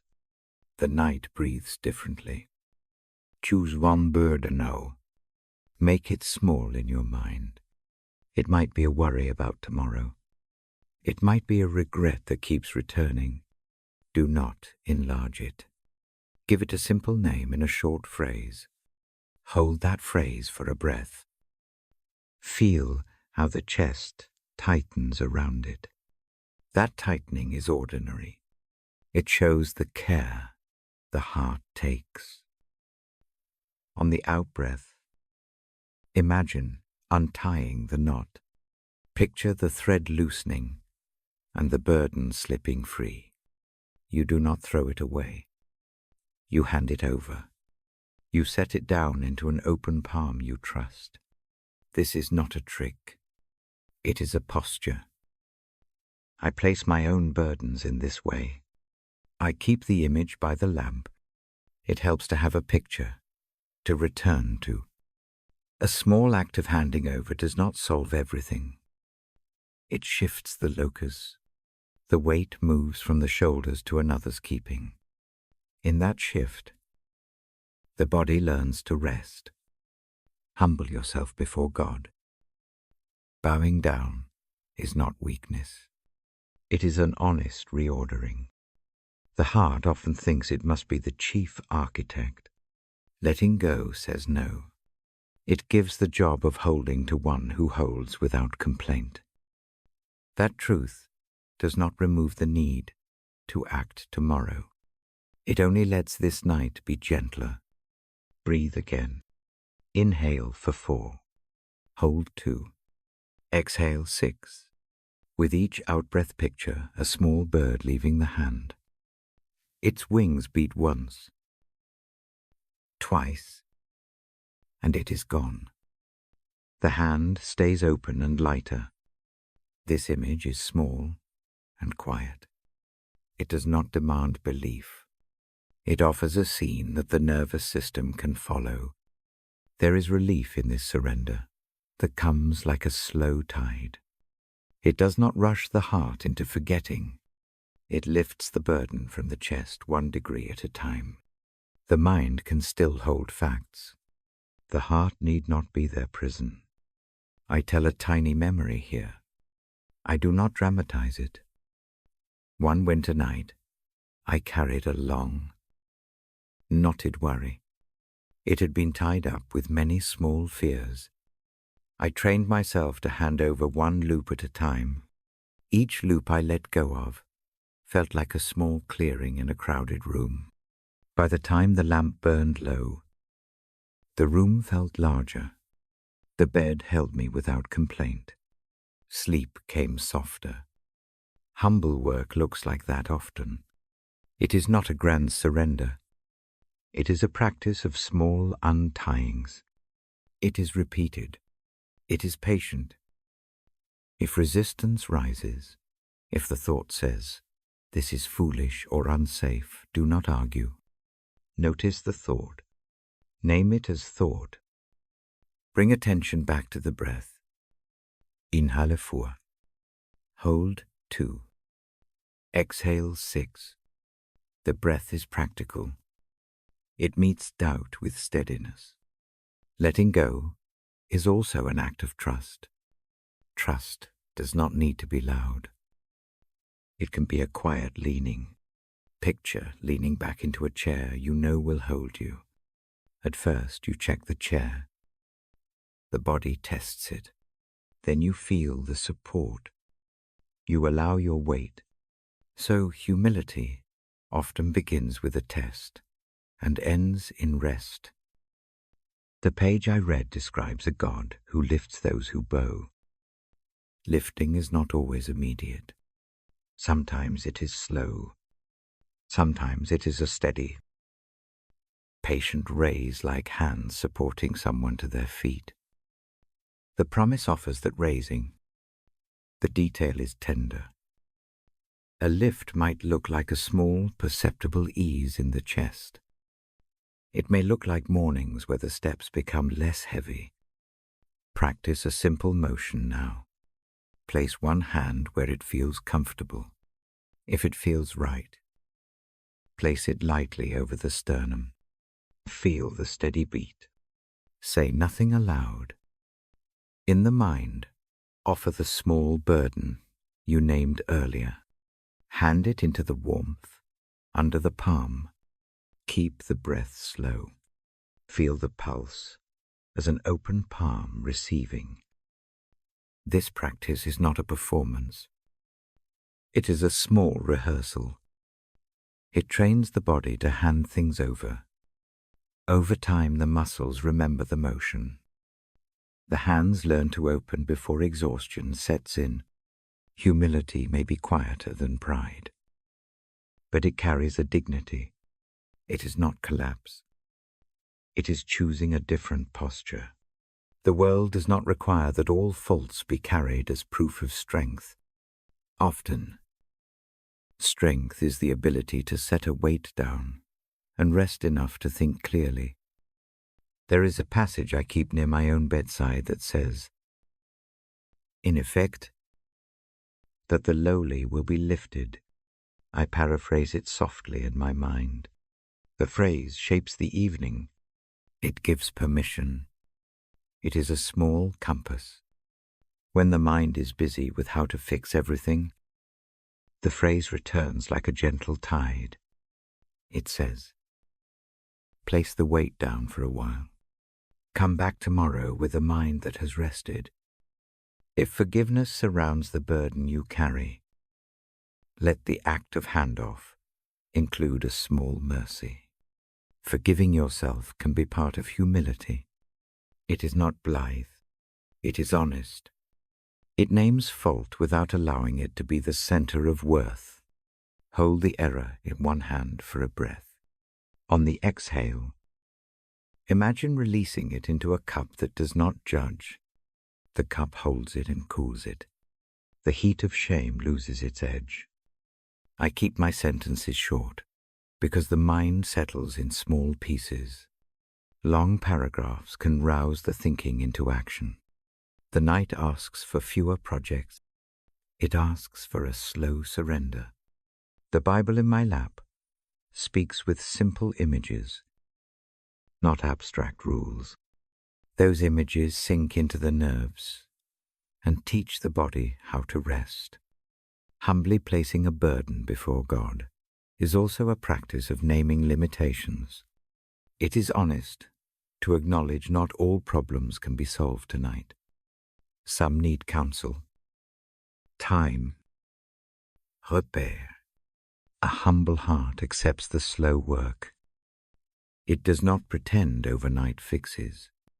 It chooses to let the night be for quieting and replenishing. Breathe again. Inhale for 4. Hold 2. Exhale 6. See the tension in the shoulders release a fraction. The jaw gives a small space. The eyes feel softer. This small shift is real. It repeats. It accumulates. Letting go is not only for the large wounds. It is for the everyday frictions, the small resentments, the dozen little irritations that stitch themselves into the night. Release one small annoyance now. Make it tiny. Hold it in the mind.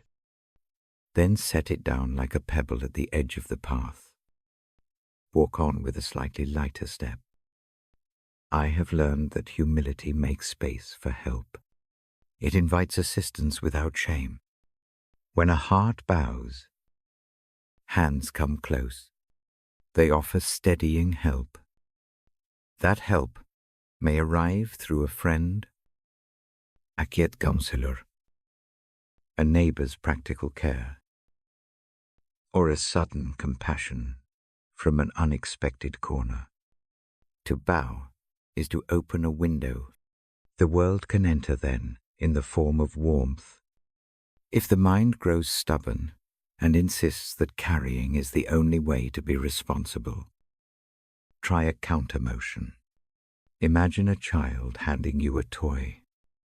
The child trusts you. The act is simple and brave. In the same way, handing over burdens can be a brave trust. It does not show that the giver is weak. It shows that the giver is wise enough to know that some hands are better suited to hold certain things for a while. There is a rhythm in this bookend practice. Each night, a small thing is handed over. Each morning, a small task is taken up. The cycle trains the body to rest and renew. Work is not abandoned. It is approached from a steadier place. If sleep eludes after you hand something over, return to the breath rather than the burden. Inhale 4, hold 2, exhale 6. Focus on the sensation of the air moving. Let the pattern be a sedative. It is practical and quiet. Humble surrender also reorders priorities. It teaches that worth is not measured by productivity. It grants space for mercy. It replaces the logbook of list-keeping with a softer ledger, one of presence and small faithfulness. This ledger records the ways the heart learned to let go. Before I close this section, I offer a short practice to carry forward. Each night, pick one small burden. Name it in a single short phrase.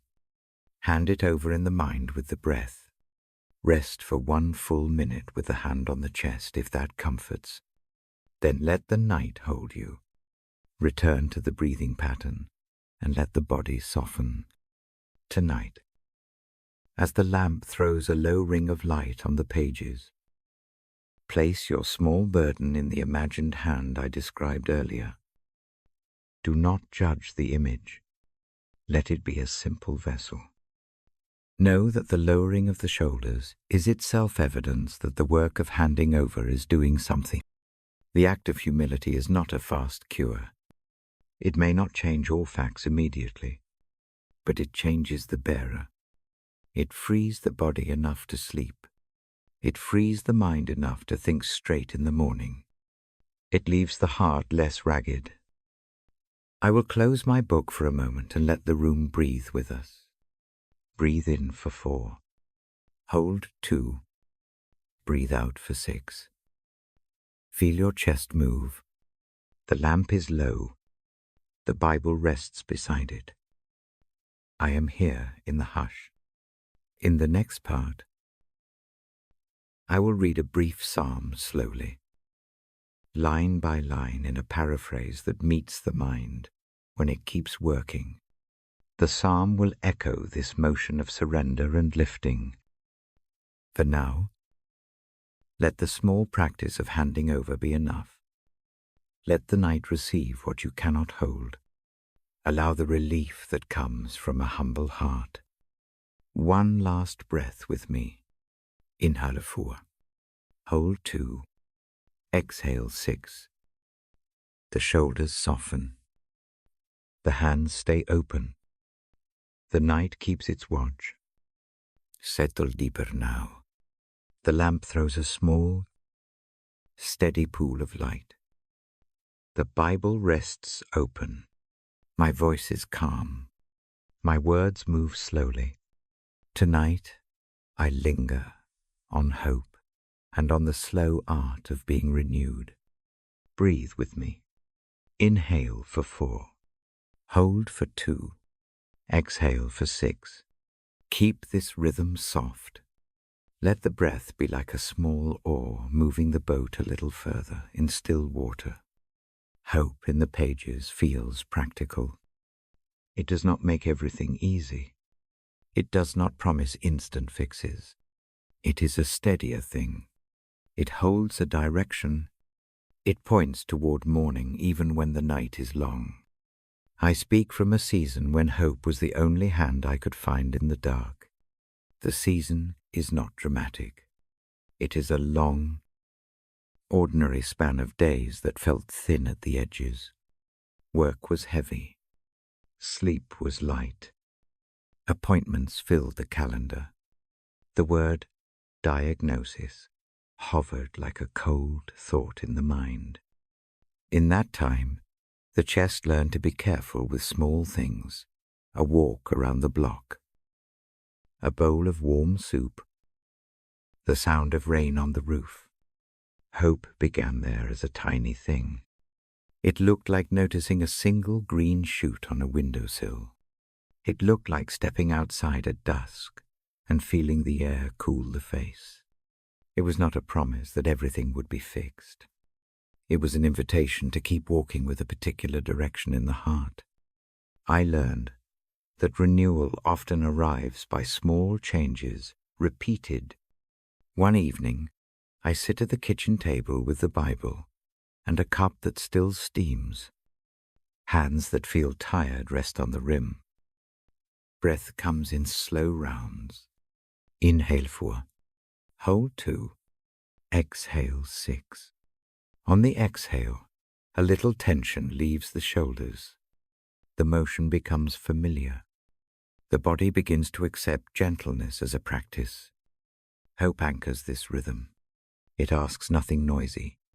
It simply steadies expectation. The mind is allowed to imagine that strength will return, not in a burst, but like leaves returning in spring. The image helps. It gives a measure that the nervous system can accept. I do not say that recovery is immediate. It is not. There are setbacks. Some mornings still sting with fatigue. There are nights when worry rises and chokes the breath. In those hours, hope does not pretend the pain away. It sits beside it. It keeps a candle lit. That is enough to change how the body responds. The book speaks of mounting up with renewed wings. I do not quote the line. I describe the sense. Imagine being given wings that are not flashy. They are quiet and strong. They do not carry everything at once. They lift one small part at a time.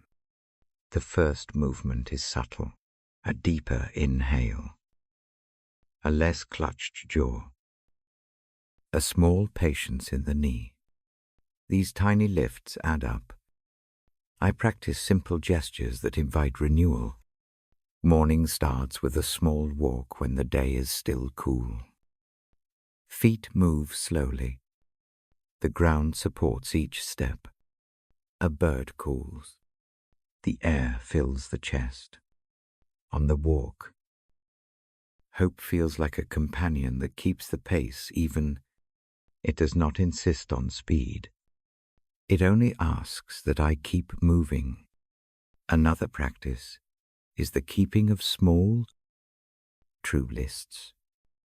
Not long to-do ledgers that become burdens. Just 3 small things for the day. A call, a dish washed, a breath taken with intention at mid-afternoon.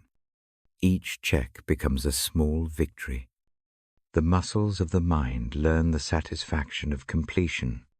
Over weeks, the small victories compound into a sense of regrowth. Community matters. A neighbor who brings bread.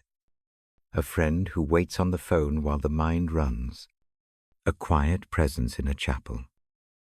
These human touches do not erase trouble. They make the burden less lonely. Hope often comes through simple people who hold steady. They show up in a way that teaches the heart how to accept help. There is a sustained practice in the pages about waiting with strength renewed. Waiting is not passive. It is active in a different way. It looks like steady faithfulness to small things. It looks like rising each morning at nearly the same time. It looks like reading a few lines that steady the thoughts before the day becomes loud. It looks like sitting with the breath when panic edges near and returning to the slow count. Inhale 4. Hold 2. Exhale 6. One winter, I struggle with that weight. Tests take longer than hoped. Decisions delay. Patience wears thin. The hands want to act and fix. Yet action out of panic only drains. Instead, I practice waiting by tending the small garden inside the house. A pot of herbs needs water. Leaves curl and then open again. The plant does not hurry. It responds to regular tending. The rhythm of care teaches the heart how to be patient without surrendering hope. Hope also rearranges how work feels. Tasks that once felt like obligations become small opportunities to reclaim strength. When energy is low, the work is broken into pieces. A single paragraph written in the morning counts. A conversation kept brief but honest counts. A meal prepared slowly counts. The truth is that renewal often comes in tiny increments that the body can accept. Rest is part of the process. I have learned that pushing through is not always proof of courage. Sometimes the courage is in stopping. A nap in the early afternoon. A candle lit for a few minutes of quiet. A sheet smoothed and the eyelids eased. Rest is not a concession to weakness. It is a strategy for steady endurance. One evening stands clear. It is a low light. The kettle hums. A neighbor's knock brings a small bowl of stew. The taste warms the chest. Conversation is brief and unforced. There is no big advice. The presence itself is the gift. In that simple scene, hope feels like an honest view of tomorrow, perhaps lighter, perhaps still hard, but shared. Shared hardship is a kind of renewal because it moves the center of weight from a single back to a group of arms.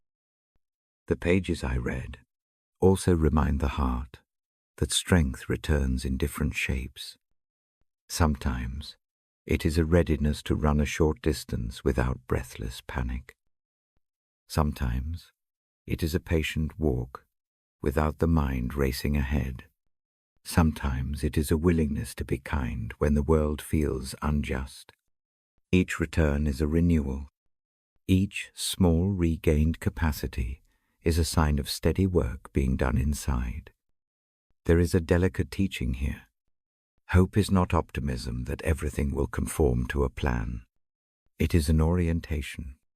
It aligns the heart with a future that is not yet visible. That alignment changes the posture of living. The shoulders relax a degree. The eyes lose some of their sharpness.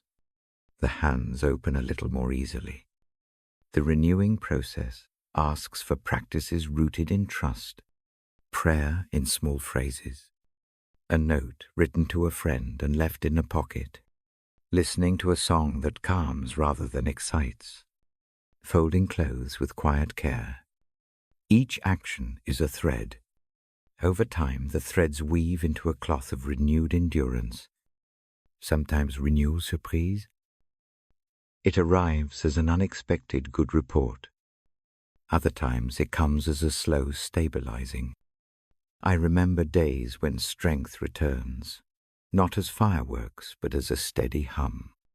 Walking up a small hill without stopping. laughing at a small joke, reading 2 pages of a book without the mind racing. These are not grand victories. They are real, and they matter.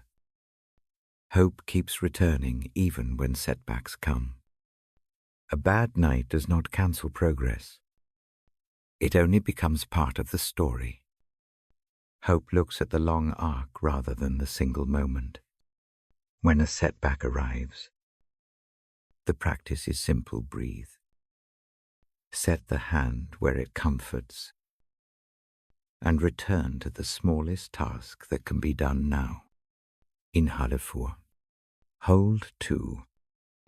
Exhale 6. The breath becomes a small compass. There is also a generosity in hope. When the heart begins to feel lighter, the inclination to care for others grows again. Strength returns not merely for self-sufficiency, but to serve, helping another with a small chore, listening without counsel, bringing over a plate of food. These humble acts extend the renewal outwards. They create a cycle. Hope renews, and renewed hands renew others. I keep a notebook with small entries. Each line is only a sentence, a kindness received, a day when sleep came deeper, a time when anger did not flare. These small records do not measure success. They mark progress. On hard nights, they act as reminders that the path is not one cold line, but a series of small steps toward warmth. If the mind becomes anxious about the future, the practice is to bring attention back to the breath and to a single small image of hope. Picture a morning light that will come. It does not have to be dramatic. A soft gold on the pillow will do. Let that image be a small promise that the heart can hold. Return to it with the breath when worry rises. There are times when help arrives from unlikely places. A neighbor's care, a doctor's careful words, a long phone call from someone who remembers nothing, dramatic but stays present. These moments are grace disguised as ordinary life. Notice them. Let them build the scaffolding of renewed hope. As the body softens, the mind finds room for gratitude, not forced gratitude, but an honest noticing of small gifts, a warm mug, a friend's quiete patience, a day with less pain. Each noticing plants a seed. Over weeks, these seeds become a field where new strength grows. Before I close this section, I offer a small invitation. If you have one need that presses tonight, choose one practical step you can take tomorrow. Not a grand plan. One small thing, a call, a list entry. Ajar, sed aside. Pair the small step with trusting that help can and will come. Trust and action together make a simple path. When the next part begins, I will read about strength. I will speak about how renewal comes not only in provision, but in a steadier courage to go on. For now, let the thought of a faithful supply settle like a soft blanket. Let the image of the bedside table hold your pebble of need. Let the memory of ordinary kindnesses warm the heart. One last breath with me. Inhale for 4. Hold 2. Exhale for 6. The lamp keeps its small circle of light. The Bible rests where hands can reach. Provision moves in quiet ways. Rest in that gentle truth. I will return with the next passage when the hush deepens and the night listens. Settle into the hush a little more. The lamp is steady. The Bible lies open. My voice stays quiet. I keep the sentences short. The breath remains our small rhythm. Breathe with me now. Inhale for 4. Hold 2. Exhale for 6. Let the out-breath be longer and softer. Let it carry away one small tension. Tonight, I linger on a soft paradox. The book in my lap says strength often finds its way through our weakness. The phrase is not a riddle. It is a kind hand on a weary shoulder. The page does not ask for bravado. It offers a way of receiving help. Weakness shows up in many forms. It may arrive as tired bones after a long season. It may come as a mind that will not stop turning. It may enter as a failed attempt, a broken plan, a relationship left raw. The scene is familiar. The body tightens. The chest learns to hold things like stones. The pages I read do not shame the heavy chest. They name the fact plainly when the arms cannot hold any longer. A steadier strength can meet them. This truth feels like a lamp set low. It does not glare. It lets the next step be seen. A small story fits here. It is plain and true. Some years ago, a season of care stretched long. Tasks seemed endless. A loved one needed help at odd hours. Work demanded constant attention. Sleep thinned. Nights grew long with worry. The hands that once felt steady began to tremble. At first, the instinct was to hide the tremor. Pride said, "Keep going. Do not trouble anyone." That posture held for a while. It made the chest harder, the jaw tighter. Then one evening, honesty won a small victory. The confession was short. I am worn out. The words did not solve the work. They changed the posture. Help arrived not as a vast rescue, but as neighborly things. A meal on the doorstep, a quiet call that said, "Sit for a while." A friend who took a task off the list without fuss. No grand statements. Just hands that reached in practical ways. Those hands did not make the need vanish. They made the night possible. In that soft sharing, something shifted. The weight on the back moved. The shoulders lost an inch of height. The breath found a deeper place. The world did not become easier.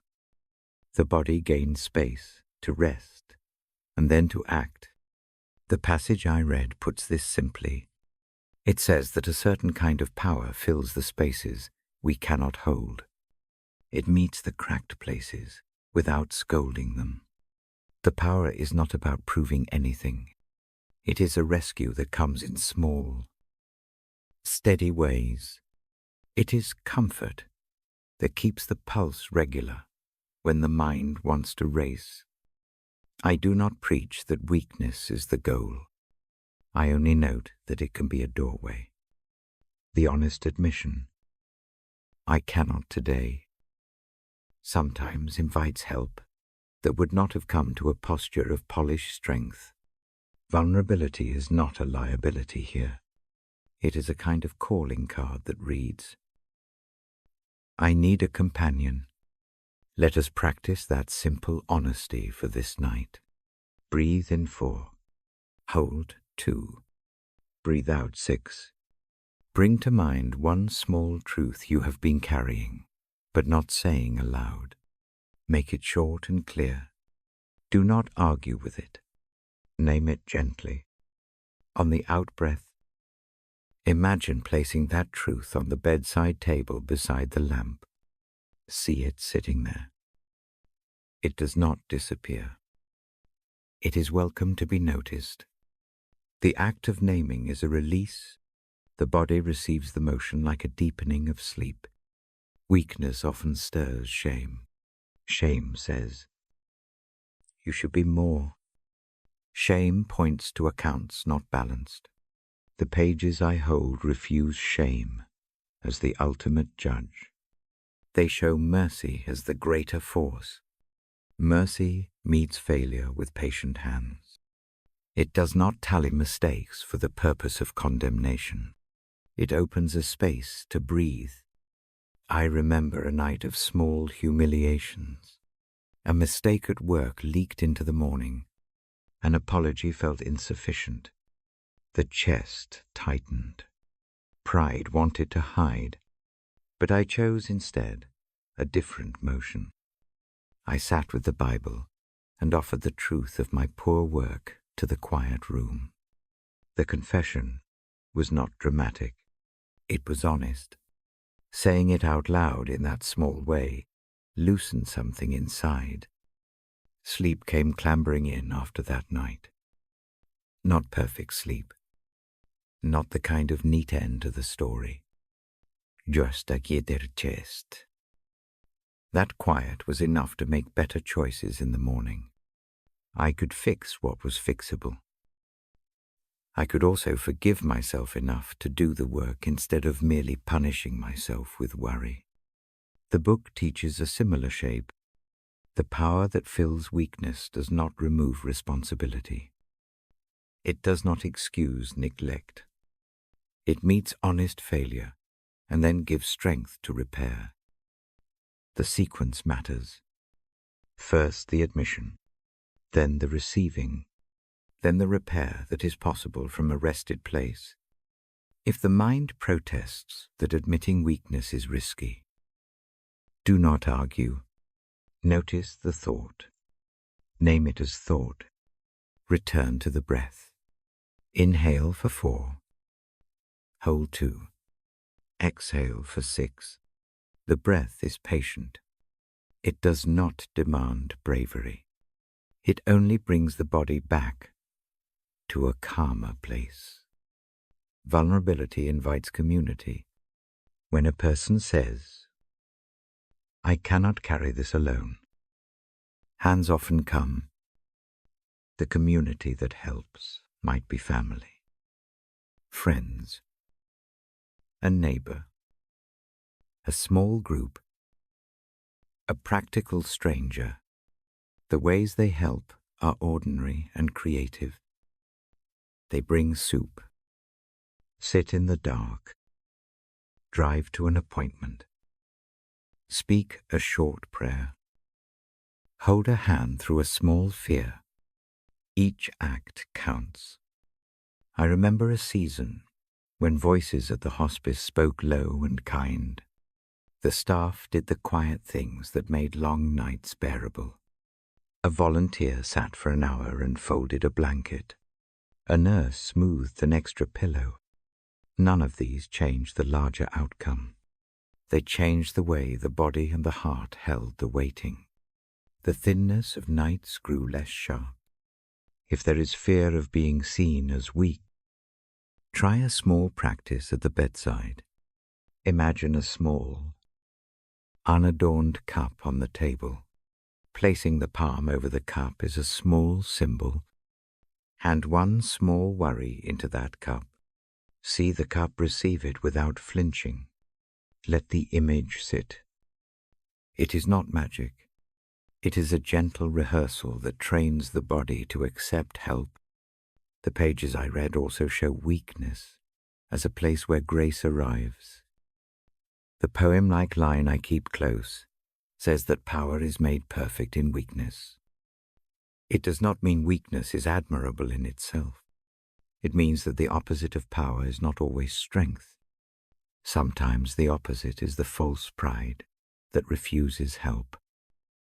When that pride lifts, a truer power can flow. That power often looks like persistence more than flair. It is the slow continuation from a place newly rested. It is the ability to get up tomorrow and try again.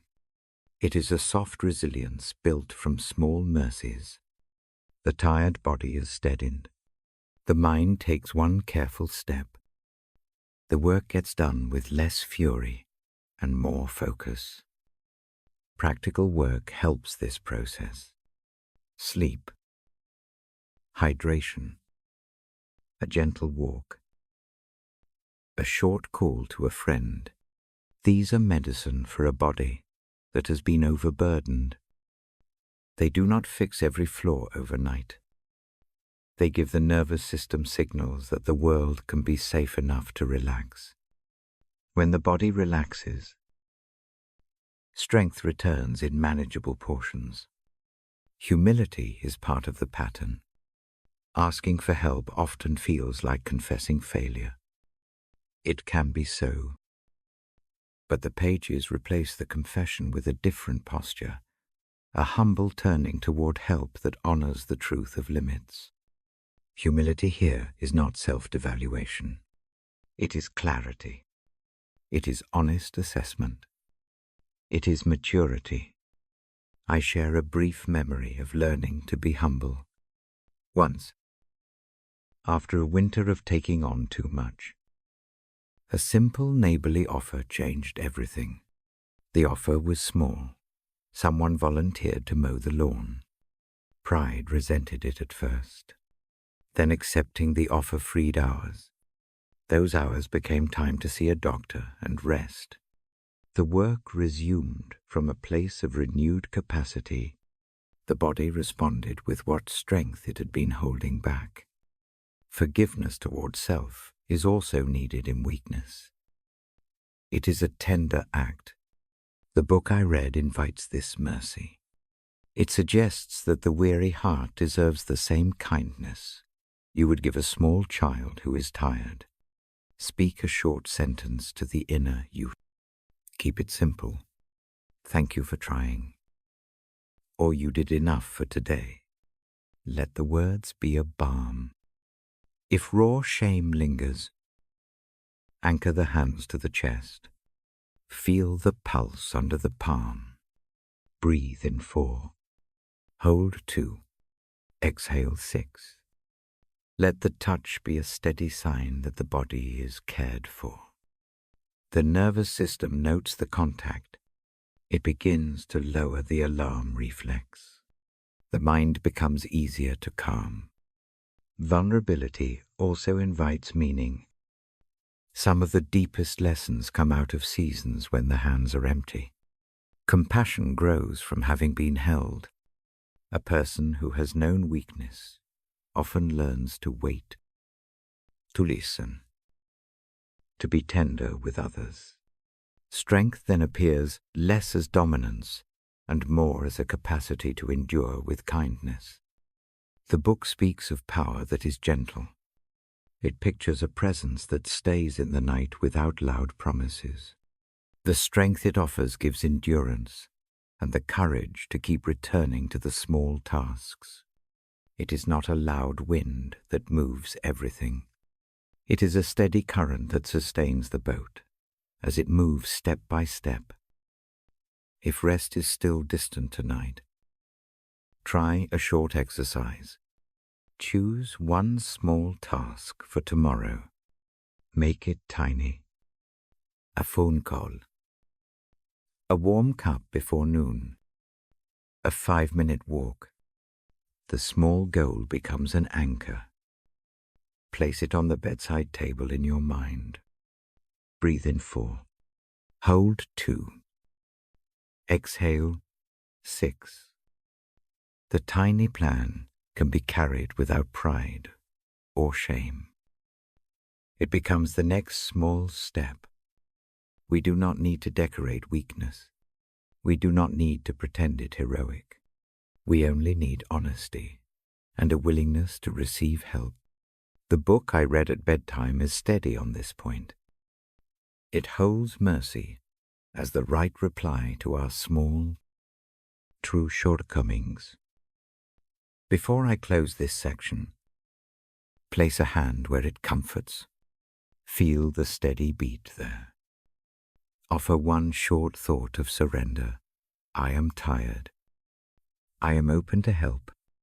Say it only in the mind if that feels safer. The act of surrender is a small practice. It changes posture. I leave the lamp low. The page rests open. The night listens. In the next section, I will take a psalm and read it slowly, line by line in paraphrase. The psalm will meet the weary mind and give it simple images to hold. For now, receive the quiet truth that weakness can be a path to steadier strength. Let that thought settle like a soft cloth across the shoulders. One last breath with me. Inhale for 4. Hold 2. Exhale for 6. Let the chest loosen. Let the hands rest. The room keeps its watch. I will return with the psalm when the hush deepens. Settle again. The lamp is low. The Bible rests on my knee. The room breathes with us. My voice stays slow. My sentences stay short. Tonight I tell a story of a long trust. Faith is confidence in what we hope for. It is assurance in the unseen. That idea is quiet tonight. It asks for a small steadiness. It asks for practice. Years ago, I stood at a threshold that looked like an ending. A neighborhood church sat empty. Its paint peeled. Its bell did not ring. Folks who once filled the pews had moved away or passed on. The building smelled of old hymnals and dust. For many, it was a memory. For me, it felt like a place that still had work to do. I did not see a crowd of helpers. I saw a roof that leaked and a ledger that read red. I did not have a plan that smoothed every worry. I had a small hope and a deep conviction that the place could be made a shelter again. That conviction felt like a lamp to my feet. It shone only on the next step. I start where all journeys do. With a yes, I phone one person. I write one note. I go to the building and set a hand on the door. Those acts are tiny. They are faithful. They move the body into action. Obstacles come quickly. The roof is worse than it looks. Funding is thin. A neighbor doubts the idea. Health falters in a season. At times, the ledger of doubts grows louder than the lamp. Nights feel long. The mind rehearses reasons to stop. The hands want to fold and walk away. But faith is not a single, bold leap. It is steady motion when the path is unclear. I learn to pace the work. I choose small tasks. I repair a window. I sweep the floor. I invite one neighbor for tea. The acts are not glamorous. They are true. They teach patience. Provision begins in quiet ways. A carpenter appears who needs occasional work and sees the value of the place.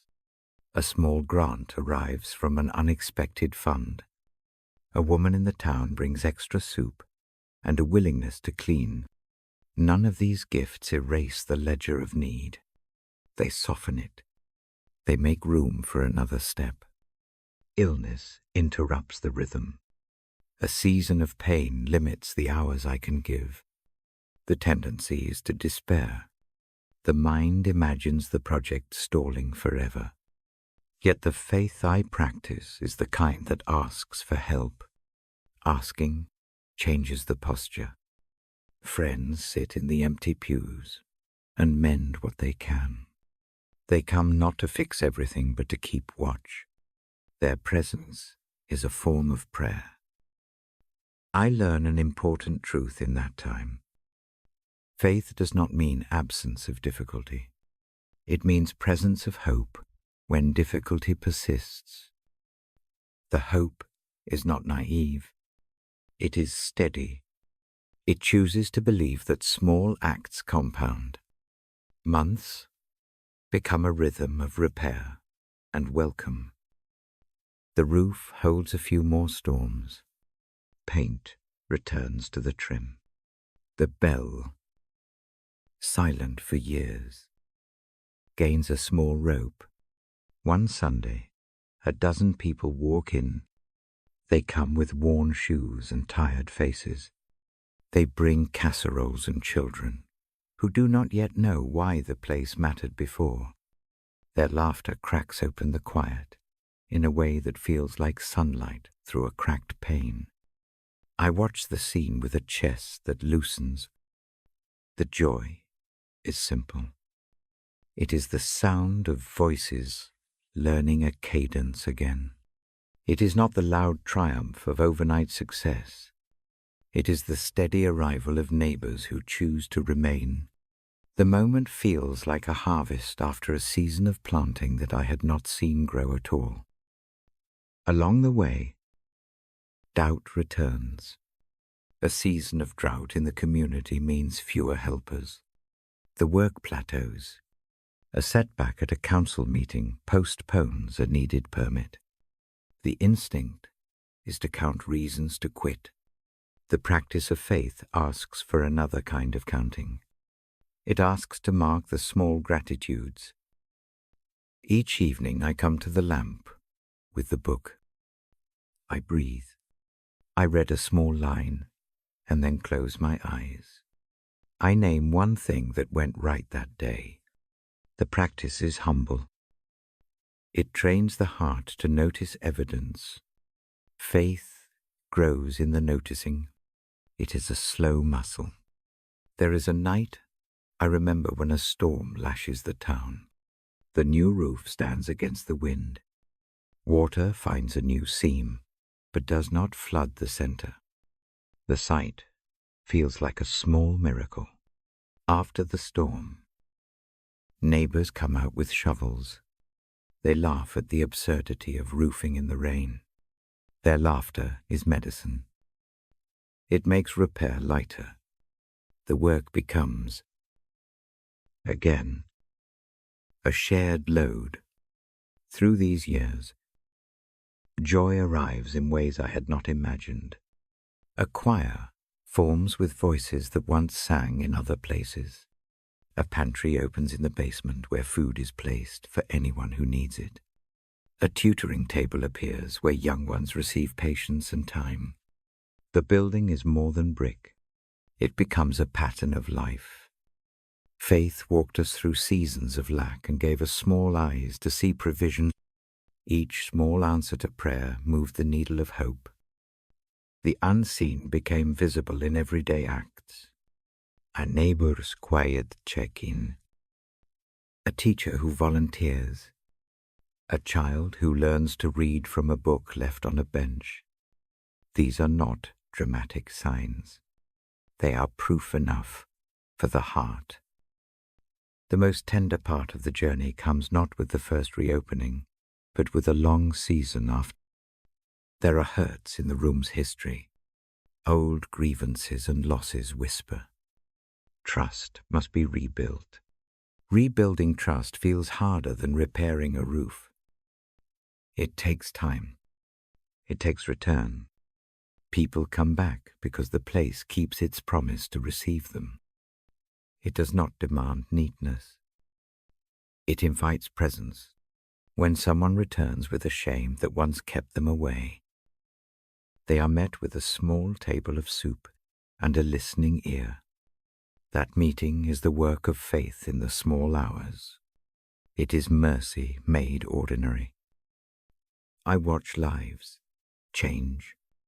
A woman who once avoided the door starts to bring cookies for the children. A young person who sat on the back pew becomes a tutor at the table. The joy is slow and real. It arrives like dawn. Not noisy, but persistent. Faith, I see, is confidence in what we hope for. It is assurance in the unseen. But it is also hands that keep doing what is right when results are slow. It is mercy given again and again. It is not a posture of certainty about outcomes. It is a posture of trust about the next step. On the day the bell rings with a clear tone, I stand near the back. The sound is small and bright. It does not fix every broken thing in town. It does not promise the end of all sorrow. It marks a milestone. It marks a community that chose to try again. Tears come easily. They are not loud. They are true. The building breathes with more people. The pantry has steady contributions. The tutoring table fills. Lives knit together. That joy feels like fulfillment, but not finality. The road continues. Faith continues to feel like stepping stones by lamplight. Some stones are visible, some are not. The practice is to keep stepping toward mercy and to keep watching for signs of life. Each night, I come to the lamp and read a small line. I breathe in the same rhythm. I give thanks for the small and steady answers. There is a tenderness here for those who sit in the dark seasons now. The story does not tell you to hurry through grief.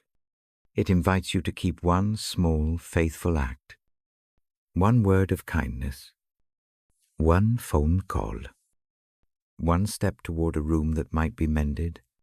Keep going. The unseen has a way of answering through ordinary hands. Settle into the last part now. The lamp is low. The Bible closes softly across my knees. My voice grows softer still. The breath keeps us steady. Tonight we have walked gently through shelter, mercy, and repair. We have sat with the lamp as a guide. We have named wounds and practiced handing them over. We have seen how provision moves in small hands. We have watched faith act like a steady step when paths are unclear. Before we part, return the body to care. Place one hand over the heart if it comforts. Feel the steady beat beneath the palm. Breathe in for 4. Hold 2. Breathe out for 6. Let the rhythm be slow and sure. Say nothing aloud unless it helps. A single inward sentence will do thanks for the work done today. The sentence is simple. It needs no flourish. It is a small offering. If sleep resists tonight, do not wrestle. Name one small thing you can do tomorrow. Keep it tiny. A call. A cup of tea. A 5-minute walk. Place that small plan on the bedside table of the mind. Let it be a soft anchor. Remember mercy. Mercy does not measure the night by answers. It measures the night by presence. Keep that presence near. Accept help when it comes. Give small help when you can. The pattern ties the day to the next morning. I will close the Bible for a moment. The pages have warmed under the lamp. The edges are soft from many nights of reading. I tuck the cover and set the book down with care. The lamp remains a circle of gold on the table. The room is mild. If you listen again, we will return to the lamp and the pages. We will keep the breathing. We will name small mercies. We will practice the simple motions that teach the body to rest. For now, rest. Let the images of shelter, of steady hands, and of slow joy move through the chest. Allow the breath to guide you deeper. Inhale 4. Hold 2. Exhale 6. With each out-breath, release one small tension. The night keeps watch. You are not alone in its hush. The lamp will be here when you need it. The book will open again with the same gentle hand. Sleep as if you are sheltered. Sleep as if you are cared for. Sleep with a loose grip and rested shoulders. I will leave the lamp burning a small while longer. I stay in the quiet until the breathing slows and the room settles. When the hush is deeper and the lamp casts only a faint circle, I will close the room with careful steps and let the house keep the watch. Good rest to you tonight. Good mercy on the way you go. I will return when the night calls again. I stay a little while longer in the low light. The lamp casts the same small circle on the table. The book lies closed now, its pages warm from the reading. I keep my voice close to a whisper. The room listens, with the soft hush of all the things that have no need to hurry. I am the one who reads the Bible to you before bed. I do not read to prove. I read to hold the night with words that steady the hands. I place the book down with care. The cover meets the wood like a promise kept for a while. Let us breathe together once more. Breathe in for 4. Hold for 2. Breathe out for 6. The pattern is gentle. It asks nothing dramatic. It only asks for time. Give the breath a time. Let the chest answer with ease. Place a hand, if it feels right, over the heart. Feel the small, steady beat under the palm. That beat is a kind of witness. It has carried you through many hours. It will carry you through this night as well. Let the touch be an acknowledgement. No long words required. A soft, inward thank you is enough. I speak a final few images from the pages I have been reading. Imagine es simple harbor at dusk. The water is dark, but quiet. Boats float with small ropes tied to cleats. A single lantern glows on the dock. The lantern does not chase the whole harbor into light. It simply marks a safe place to come in. Think of that lantern as a sign that the way home exists, even when the sky is heavy. Imagine a quilt folded at the end of the bed. The stitches are uneven and human. Patches are of many different textures. Each patch holds a small story. The quilt is not flawless. It is real and warm. It covers more than the skin. It covers memory and tiredness. Allow the image to settle over the chest like an offering. If there is a fear that returns in the small hours, picture a buoy out on that harbor. It bobs steadily. It does not run from the waves. It keeps a place to anchor. Let that buoy be a sign that steadiness exists even when the water moves. I place a soft blessing now in the room. Not a heavy sermon, a short, slow wish. May the night be gentle. May the breath deepen without strain. May the small cares of the day find patient hands that will keep them until morning. Forgiveness is part of that blessing.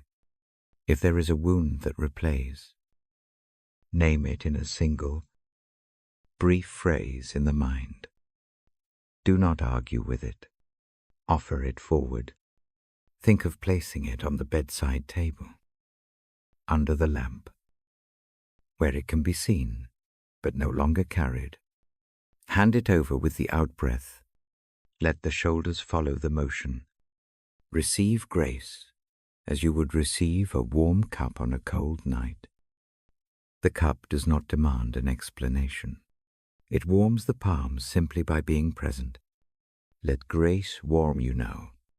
Allow it to be given without a ledger.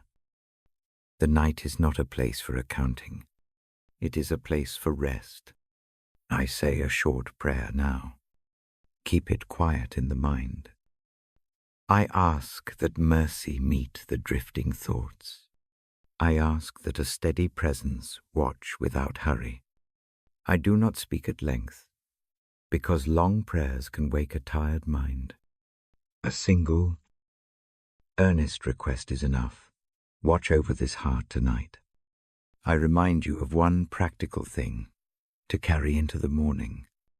Choose one small task you can do when you wake.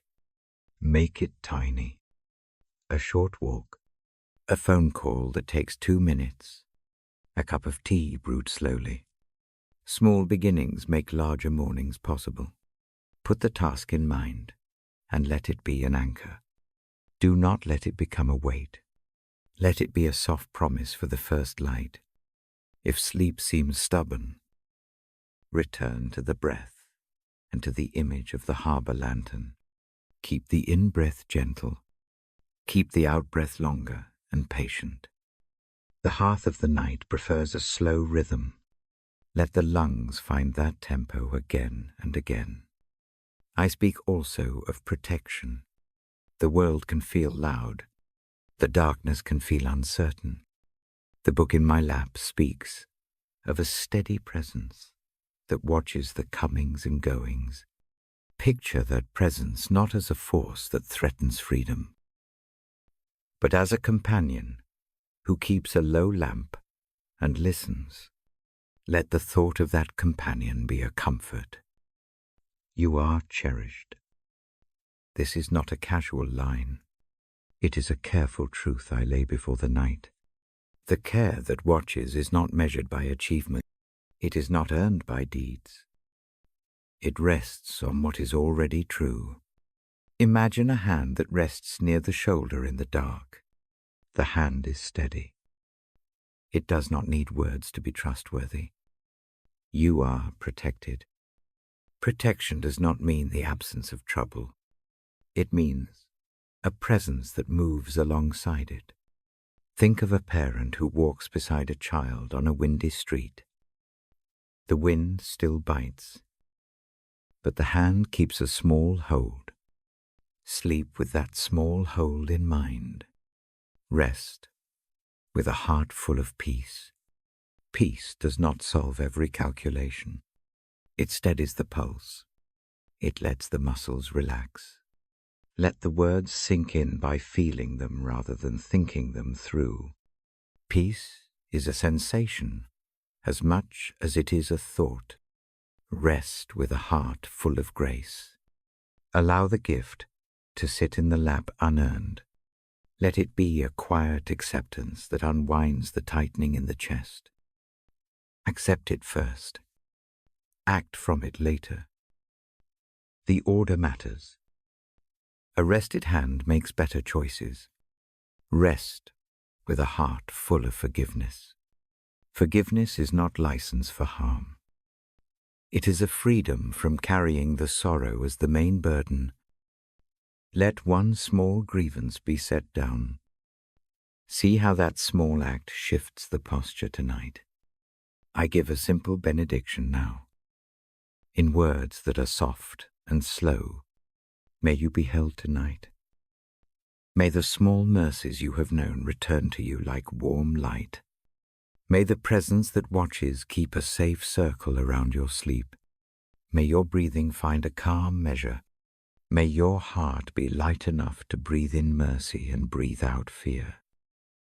If you keep a lamp at the bedside, let it be a low glow. If you prefer complete dark, trust the image of the lamp in your mind. Either way, let the night be a place that keeps you, not tests you. The work of the day can wait. The night's job is to make rest possible. I will close the room with a few practical notes. Do not rise to fix everything. Leave one task for morning. Unplug the habit of rehearsing every problem on the pillow. Let the pillow be a place that receives your head, not your ledger. If loneliness wakes, remember an act of kindness that once touched you. Bring it to mind like a small ember. Hold it briefly. Let it glow a little, and then fade into the dark. Warmth need not be loud to be real. If worry returns, name it as thought and not as verdict. This small reclassification takes power from the fear. Return to the breath. Return to the hand over the heart. Repeat the short count. Let repetition be a rhythm. The body understands. I bless the small mercies that might come in the morning. May a neighbor knock with bread. May a phone call arrive that clears some part of the day. May a simple answer offer relief. Expect small help. Expect small wonders. They often carry the shape of provision that we need most. The Bible rests on the table now. Its pages are still warm. I close it slowly. The closing is soft. The room breathes with the slow motion of that close. The lamp casts one last small circle. The house listens. I stand and move quietly across the floor. My steps are careful. The sound of the door closing is near silent. I leave the lamp to the bedside a while longer. I stay until the breathing in the room lengthens and the shoulders let go. One last image before I go. Imagine a watchman on a low wall. He sits near a lantern. His task is steady and unobtrusive. He does not shout. He keeps his eyes on the dark, and his hand near the rope. He is not anxious. He is attentive. Think of that watchman as the care that accompanies you into sleep. He is simple. He is kind. He keeps a quiet watch. Now let the eyes close when they are ready. Let the breath find its softer arc. Lay one hand over the heart. Feel its work. Feel its faithfulness. Offer one small inward word of thanks. No speeches, no lease. A brief recognition will do. Rest in peace. Rest in grace. Rest in the possibility of forgiveness, offered and received. Let these truths settle like a warm cloth over the shoulders. May the knowledge that you are cherished sink in. May the sense of being protected by God keep a quiet watch. Sleep as if held in a harbor. Sleep as if under a quilt stitched by many hands that love you. Sleep with a loose grip on the day. I leave the lamp with a dim glow. I leave the house in calm steps. I will return when the night calls again. For now, sleep gently. Be kept. Be blissed. Good rest to you tonight.